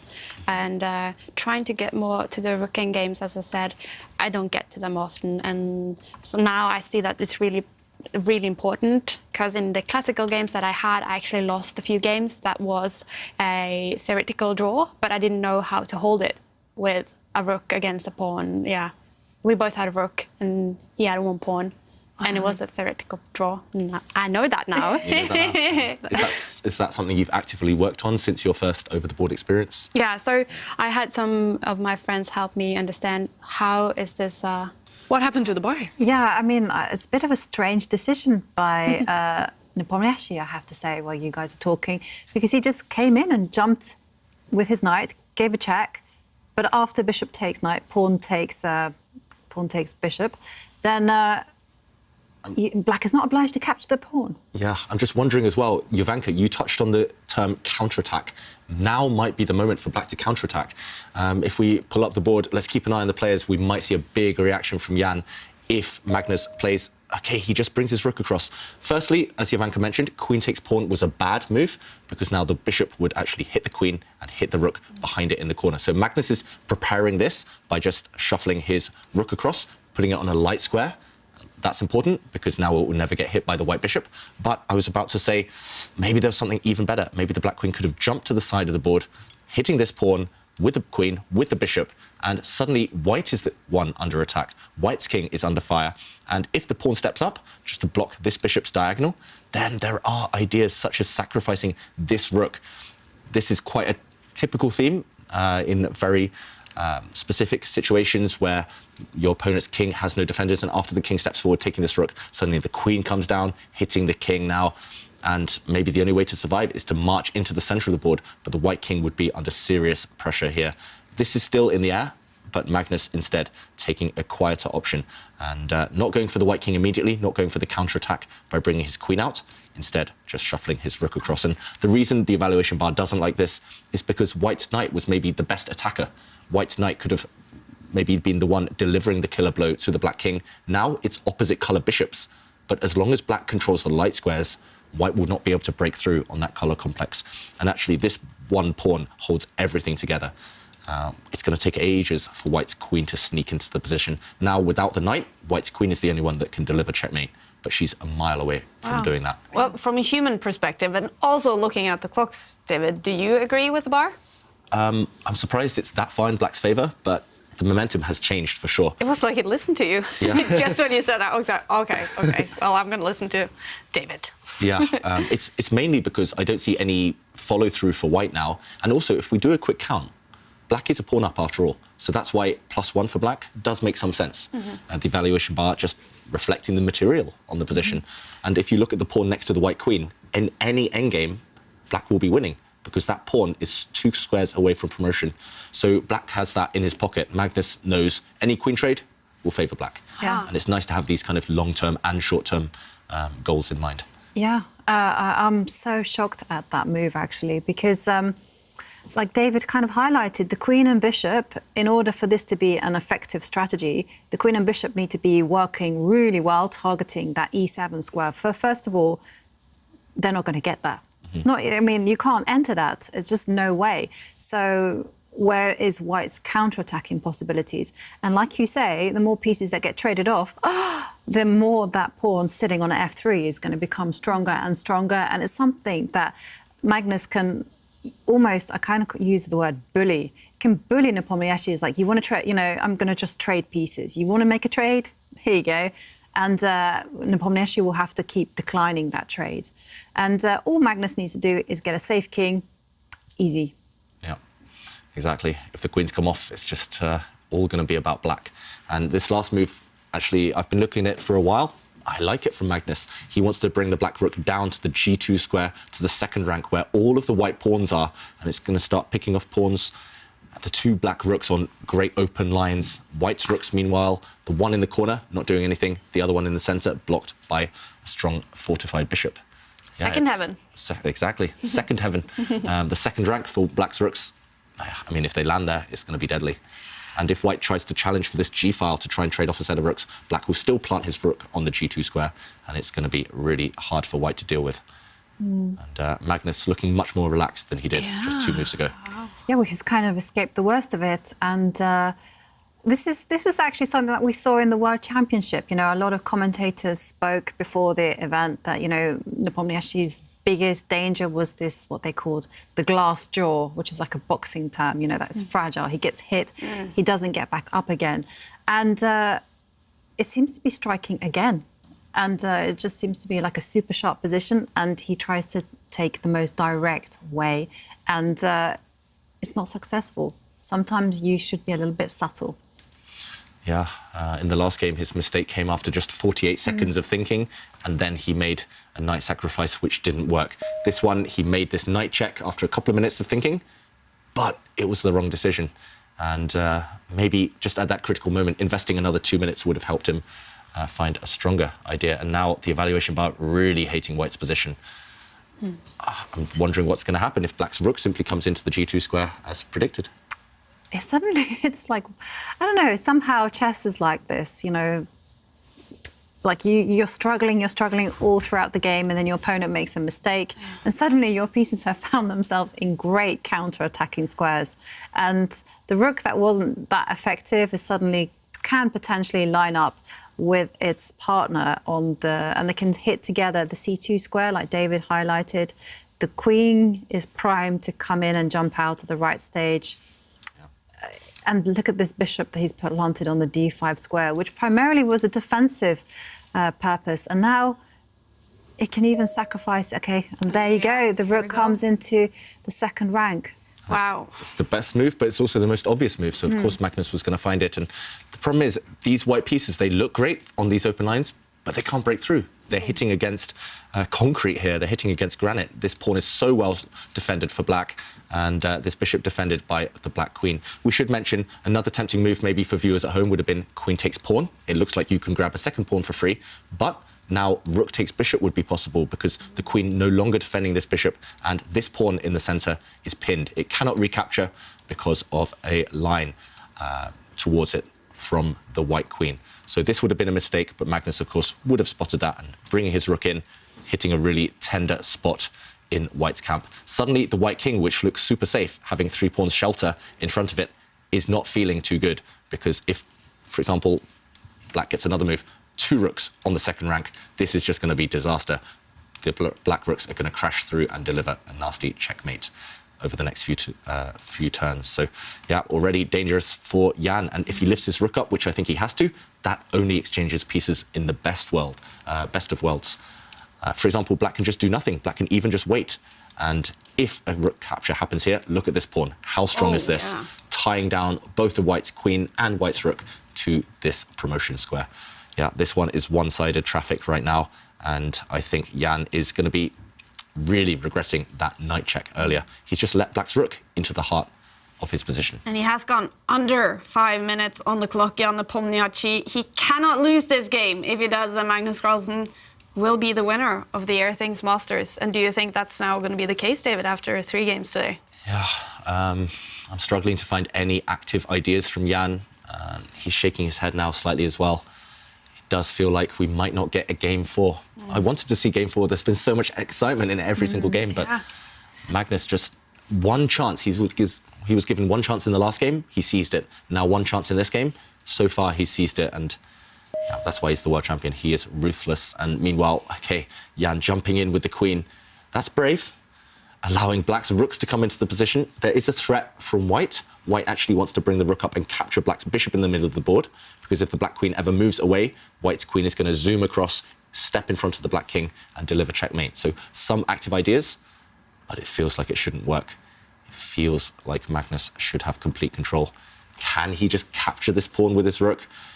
That's what I'm working out. I don't think he can. Yeah, Stockfish, the computer, says black's best move is just a calm, solid defensive move, bringing the black queen down 1 square and challenging white's queen on the 7th rank. A queen trade, as we mentioned, will favour black. Black has this monster pawn on the f3 square. That is logical, but it's also tempting to look for more aggressive moves. So that's the only thing that might trip up Magnus Carlsen. Actually, that queen move, devastating, winning on the spot. But will he find it? It's also tempting to use one of the black rooks and capture this pawn that we mentioned on the c2 square, but that might backfire. So, okay, critical moment. Will Magnus find the best move? Everything else actually lets white back into the game. Oof. What do we think? Should we have a bet, Katrina? I think he'll find it. I think he'll find it also. And I was thinking that maybe, because in some of my games I had this experience that I make a move after like thinking for a while and then seeing it and realizing right after that was something I didn't think about. Yeah. And it seems like it happened to Nepomniachtchi twice. Yeah. Lightning does strike twice, and okay, Magnus, of course, finds the best move. We saw it yesterday several times. If there's only one move in the position, or if there's by far one move stronger than all the others, he is likely to find it. And he also mentioned that phrase in his interview yesterday, process of elimination. Even the top players do it. They see all the options. They think, okay, this doesn't work. This doesn't work. This one looks a bit complicated. They go for the final option, and often it's the best one. So Magnus just offering the traded queens, and white's queen forced back. I loved that interview with Kaja yesterday when she asked him about this move that he'd found, and he just goes, well, of course. Yeah. It's just like a process of elimination. Like, why wouldn't you find it? Well, it wasn't that obvious, Magnus. Yeah. And we in the studio, myself, Jovanka, Simon, we were struggling to find it. We thought, okay, it's so difficult. I actually saw the other broadcast with Tanya Sachdev and Peter Leko. They said it would be inhuman to find it. Really? And Magnus found it, of course, and in his interview, he's like, yeah, just normal, it's normal. So yeah, these players, they are on another level. Yeah. And okay, meanwhile, the queen trade would have favoured black, because black does have this really strong pass pawn, so white's queen stepped back, and Jan, exhaling deeply there, actually there's so many tempting moves. I'm looking at checks, first of all. Black has a very tempting bishop takes pawn check, just to lure out the white king, and then some queen checks to follow up. I'm not sure that works. Instead, he just brings his rooks down.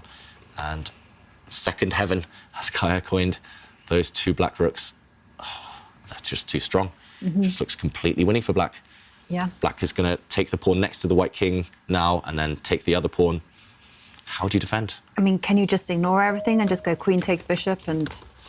Yeah, I think maybe he could have tried that, but I think there would have been some checkmating ideas if that had happened. So white dropping back the bishop to defend the pawn in front of the white king.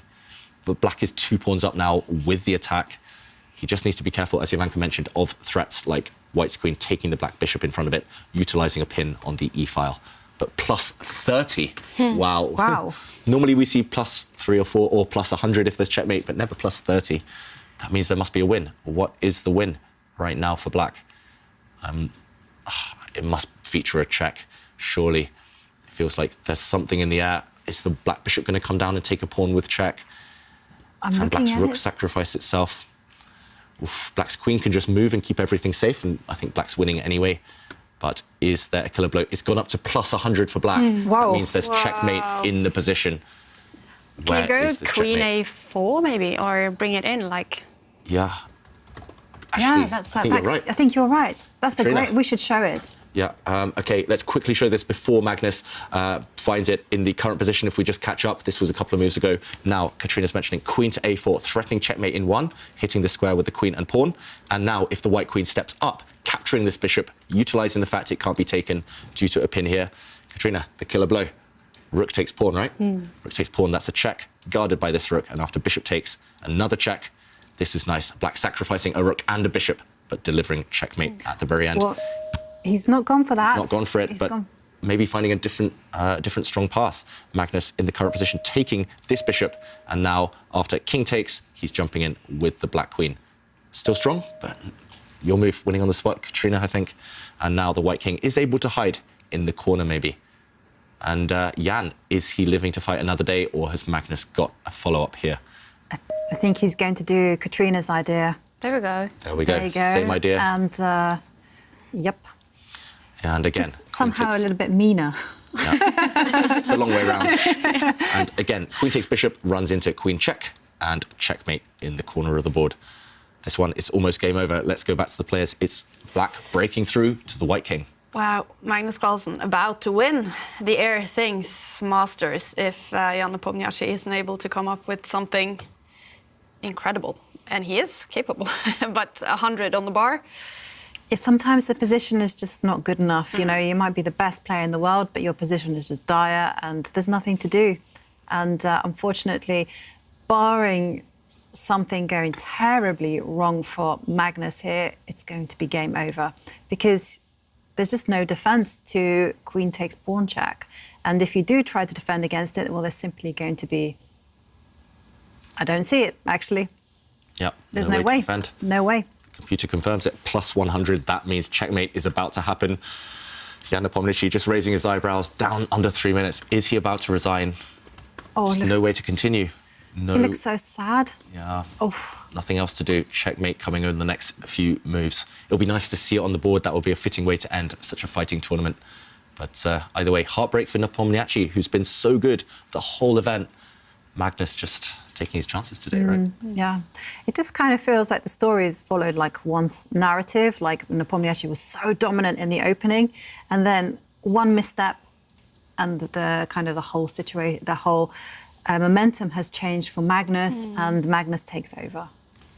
And Yeah. It's just, I mean, chess is so harsh. Just one slip, one wrong move in a promising position, and suddenly your opponent has everything. And Magnus still focused, still calculating, but by this point he knows that he's about to win the Airthings Masters. And okay, Magnus just waiting for the hammer to fall. Nepomniachtchi about to resign, about to give up. Okay, moments away from the trophy. And what a hard-fought and fantastic final by Jan Nepomniachtchi. We know he's been under a lot of pressure. A lot of things has been on his mind. It must have been hard to focus. He has played some fantastic games. But there it is. It ends here. Magnus Carlsen winning 2 games today. He is the winner of the Airthings Master after an incredible final with a great Jan Nepomniachtchi. But Magnus Carlsen showing his genius in this final. We've had incredible fighting chess. And eventually, it is the world champion who is the winner after 8 days. 16 players is what we started with, and Magnus Carlsen is the winner. David, how impressed have you been with especially how Magnus has finished this tournament? Super impressed. It's just about how he moved through the gears. Every day he got a little bit better, struggling in the prelims as we saw with COVID, and not quite at his best, losing a few surprising games, miscalculating, but these last few days, especially in this final, both players in top form, but Magnus just that small edge today, taking his chances when they came. And what a final it's been, Jovanka. I know. I mean, we couldn't have asked for a more epic match. You know, yesterday was just crazy. I haven't seen anything like that on the tour, and it was one of my favourite days, actually. Today, a slight disappointment because I kind of was hoping that the magic would be reignited again, and it's very sad to see Nepomniachtchi just, initiate those kind of first steps, and then suddenly, one small problem, one small mistake, and Magnus just shows his class. Yep. And again, we have to compliment the world champion on his performance throughout, because in the preliminaries, things really didn't look great for him. And he suffered quite some famous, kind of some setbacks that kind of generated a lot of publicity, and it could have broken a lot of players, but it didn't. And he just kind of kept upping the gears, upping the paces, and in the knockout stages, he was just impressive. Yeah, and he also wins the final game of the tournament, Magnus Carlsen, and this game even gave us the FTX exchange of today.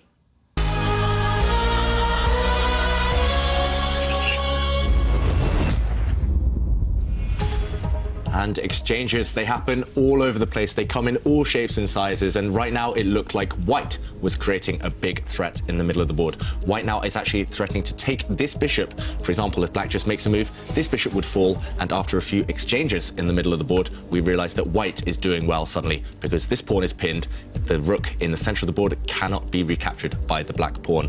That being said, though, Magnus realized that he didn't need to go for these exchanges. He could, in fact, just sacrifice his bishop. And although the bishop is under fire, he just played rook takes pawn.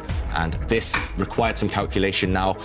White actually dropped back the bishop, but this ended in disaster. As we saw in the game, it ended in a checkmating attack from the world champion. Here, though, just to show the idea behind Magnus's exchange, by his sacrifice, we would have seen a queen trade on this square if White had grabbed the black bishop. And now, after a few very sensible moves, rook takes pawn check, another check following, and another check.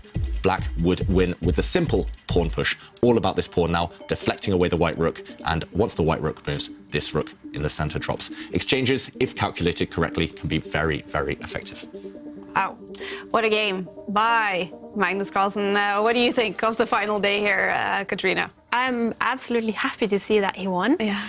I wanted the tie breaks because they are always fun in time scrambles, But I'm really happy that we could see a few different positions throughout the game, and that there was some aggression and there was some tense positions, and that not only one person was winning all the time, because it was shifting throughout the game. So that was really nice. Absolutely. And we're joined by the winner of the Airthings Masters, Magnus Carlsen. Congratulations. Can you hear us, Magnus?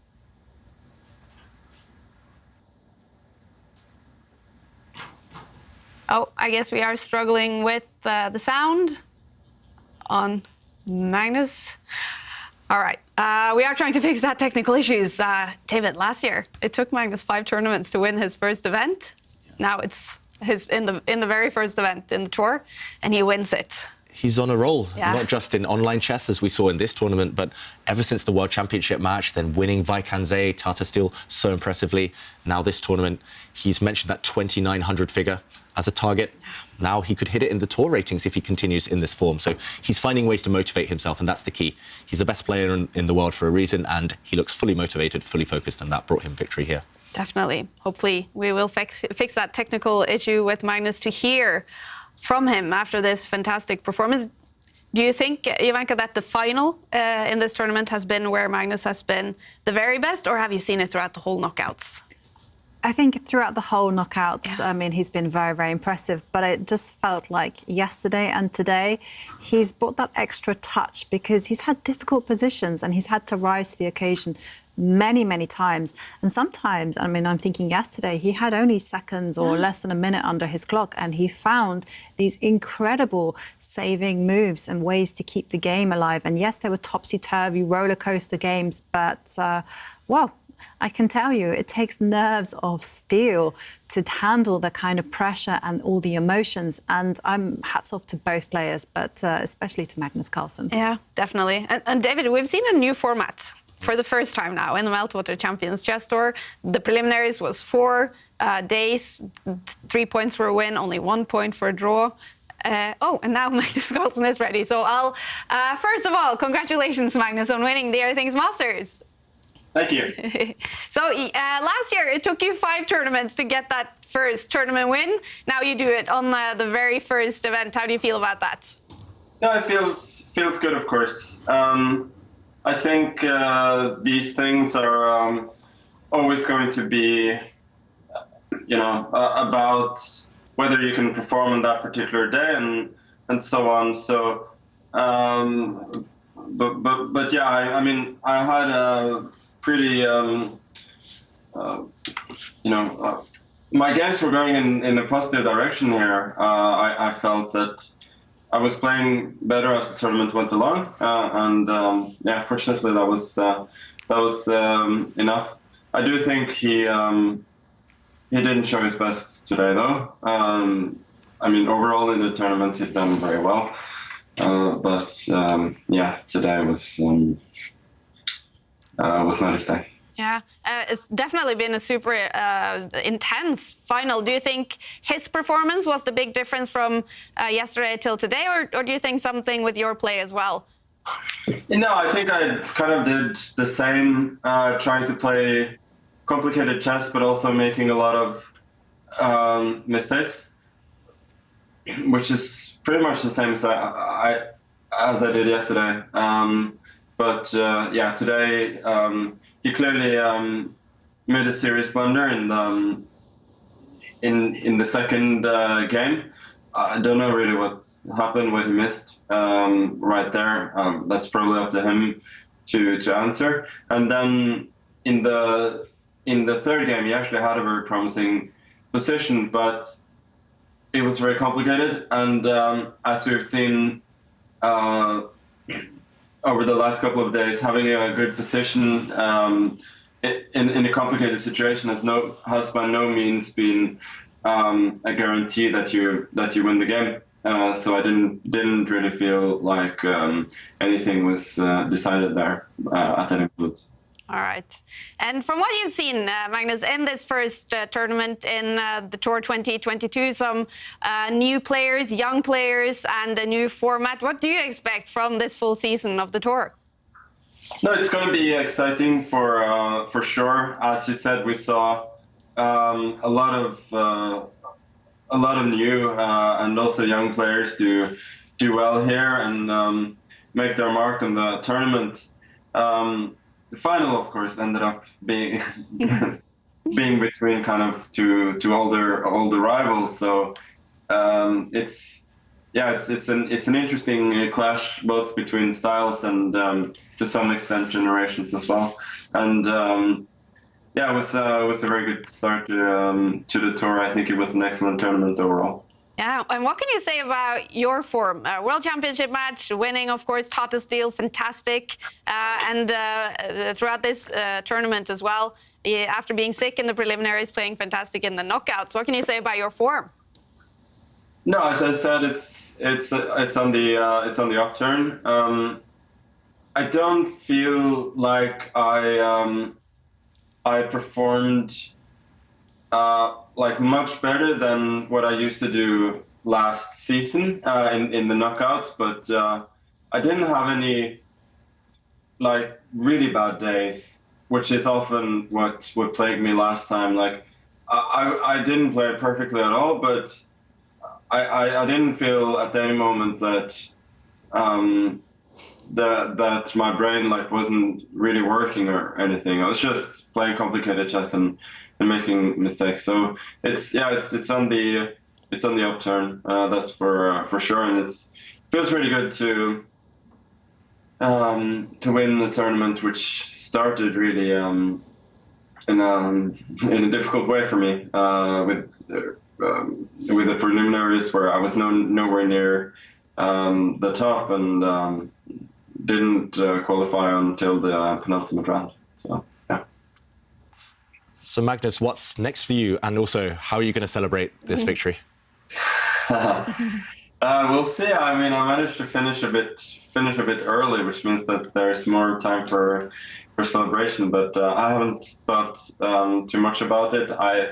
I suspect my next tournament will be the next tournament, so that'll be fun. And before that, just try and recover a bit more and enjoy life.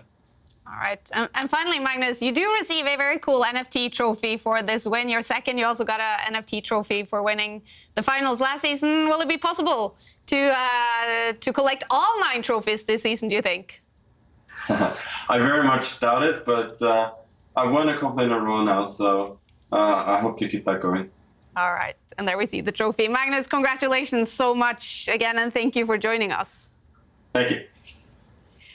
The champion of the Airthings Masters, Magnus Carlsen. And I bet there already is some celebration going down with the Norwegian fans at the good night, Simon. Yeah, that's right. I mean, amazing result by Magnus. He played very, very well. But I feel the party here might be going a lot later with loads of people playing chess. And we can just have a little look around and maybe see who's here. So loads of people with their boards. And say hello to the camera. Yeah, or sorry, we're jumping you there. So, and over here we have Connor. Hello, Connor. Hi, Simon. How are you? I'm good. I'm doing well, Connor. And everywhere we go, we have an Irish pub or an Irish man with a ginger beard. So, so how are you doing, Connor? Very well. What did you think of the match, by the way? Mate, I really thoroughly enjoyed it. Yesterday was a hoot. Those games were just fantastic. And Nepomniachtchi, just wonderful to see him play such attacking chess, and Magnus finding all those only moves. Yeah, wild. And you're going to be drinking some Guinness tonight? I will have one or two, yeah. Yeah, and you're practicing chess here as well, I see. It's a good place to practice. I need to practice. Yeah, we all do. Well, thank you, Connor. Yeah, you're welcome. Yeah, brilliant. All right, well, it's great down here, and everyone's enjoying themselves. And I hope you at the studio, you're going to all get yourselves down here, because David, you owe me a couple of drinks. Yeah, bring them on. Bring them on, David. Are you ready for it, David? Yep, always. I'll be there soon, Simon, don't worry. All right, we'll see you later on tonight, Simon. Thanks so much for reporting from the good night.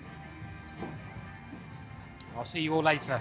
I'll see you soon, hopefully. Yeah, see you soon. Absolutely.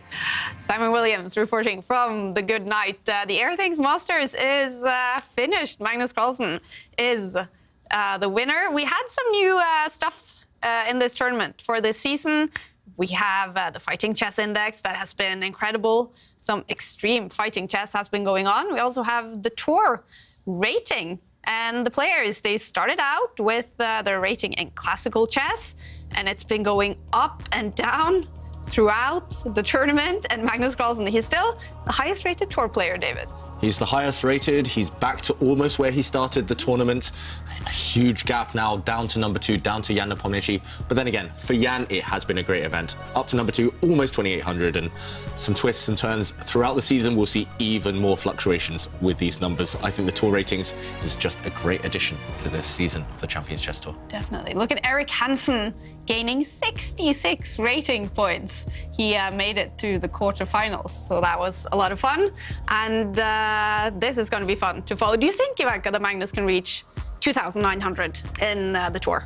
I think he will aim for that, certainly. You know, it'll be something that motivates him. He really said, you know, that he enjoys competition. So it will be a matter of pride for him to be always top of the tour rating. Yeah. Do you have a rating goal, Katrina? You mentioned you're about 2,000 on Lee Chess. Yes. Oh, it's so difficult to tell, but maybe I'll get to like 1,700. I'll try to reach for that within like the few next years. Yeah. So that's my goal. Very cool. So yeah, it's fun with chess to have the goal of the ratings, to always be able to improve yourself. And Jovanka, we had a cool selfie competition today. Yeah, we had a cool Airthings giveaway, and the lucky winner would win one Airthings View Plus air quality monitor. And we had a lot of great selfies, and I would like to thank every single one of you for sending us your pictures. But there can only be one winner, and the winner is Geir-Ove Bø, who says, "I don't know what is happening. I blame air quality." And he is mimicking David with his hat over his head. I mean, we liked it. We thought it was funny. And congratulations, Geir. You are today's lucky winner. Very cool. Very cool. And that is such a cool prize. Now, for the players in the tour standings, it's all about prize money this season. Magnus Carlsen is getting $25,000 for his win in the Airthings Masters, and they also gain the money that they gathered for their wins and draws in the preliminaries. Jan Nepomniachtchi finished on top of the table in the preliminaries, earning $7,250 there, plus his, I think it's $15,000 for his second place. So we have to pay attention to the prize money, but what a tournament it's been, David. What a tournament. I hope the rest of the tour is like this as well, because we started with a bang. All the young players adding new life, breathing fresh life into the events. All these decisive games. No tie breaks actually in the knockouts because it was so fighting. We did see so many decisive games. I hope it continues. Yeah.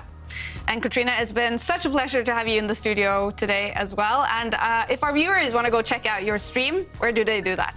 It's on Twitch. Yep. And then See Bruvold. See Bruvold. Yes, thank you so much for having me. It's been a pleasure being here. It's been so nice to have you here and to talk some more about streaming. Huge in chess, of course.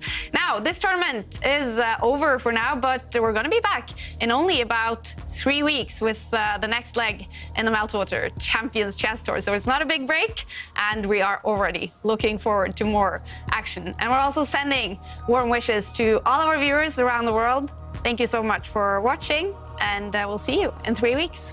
Bye.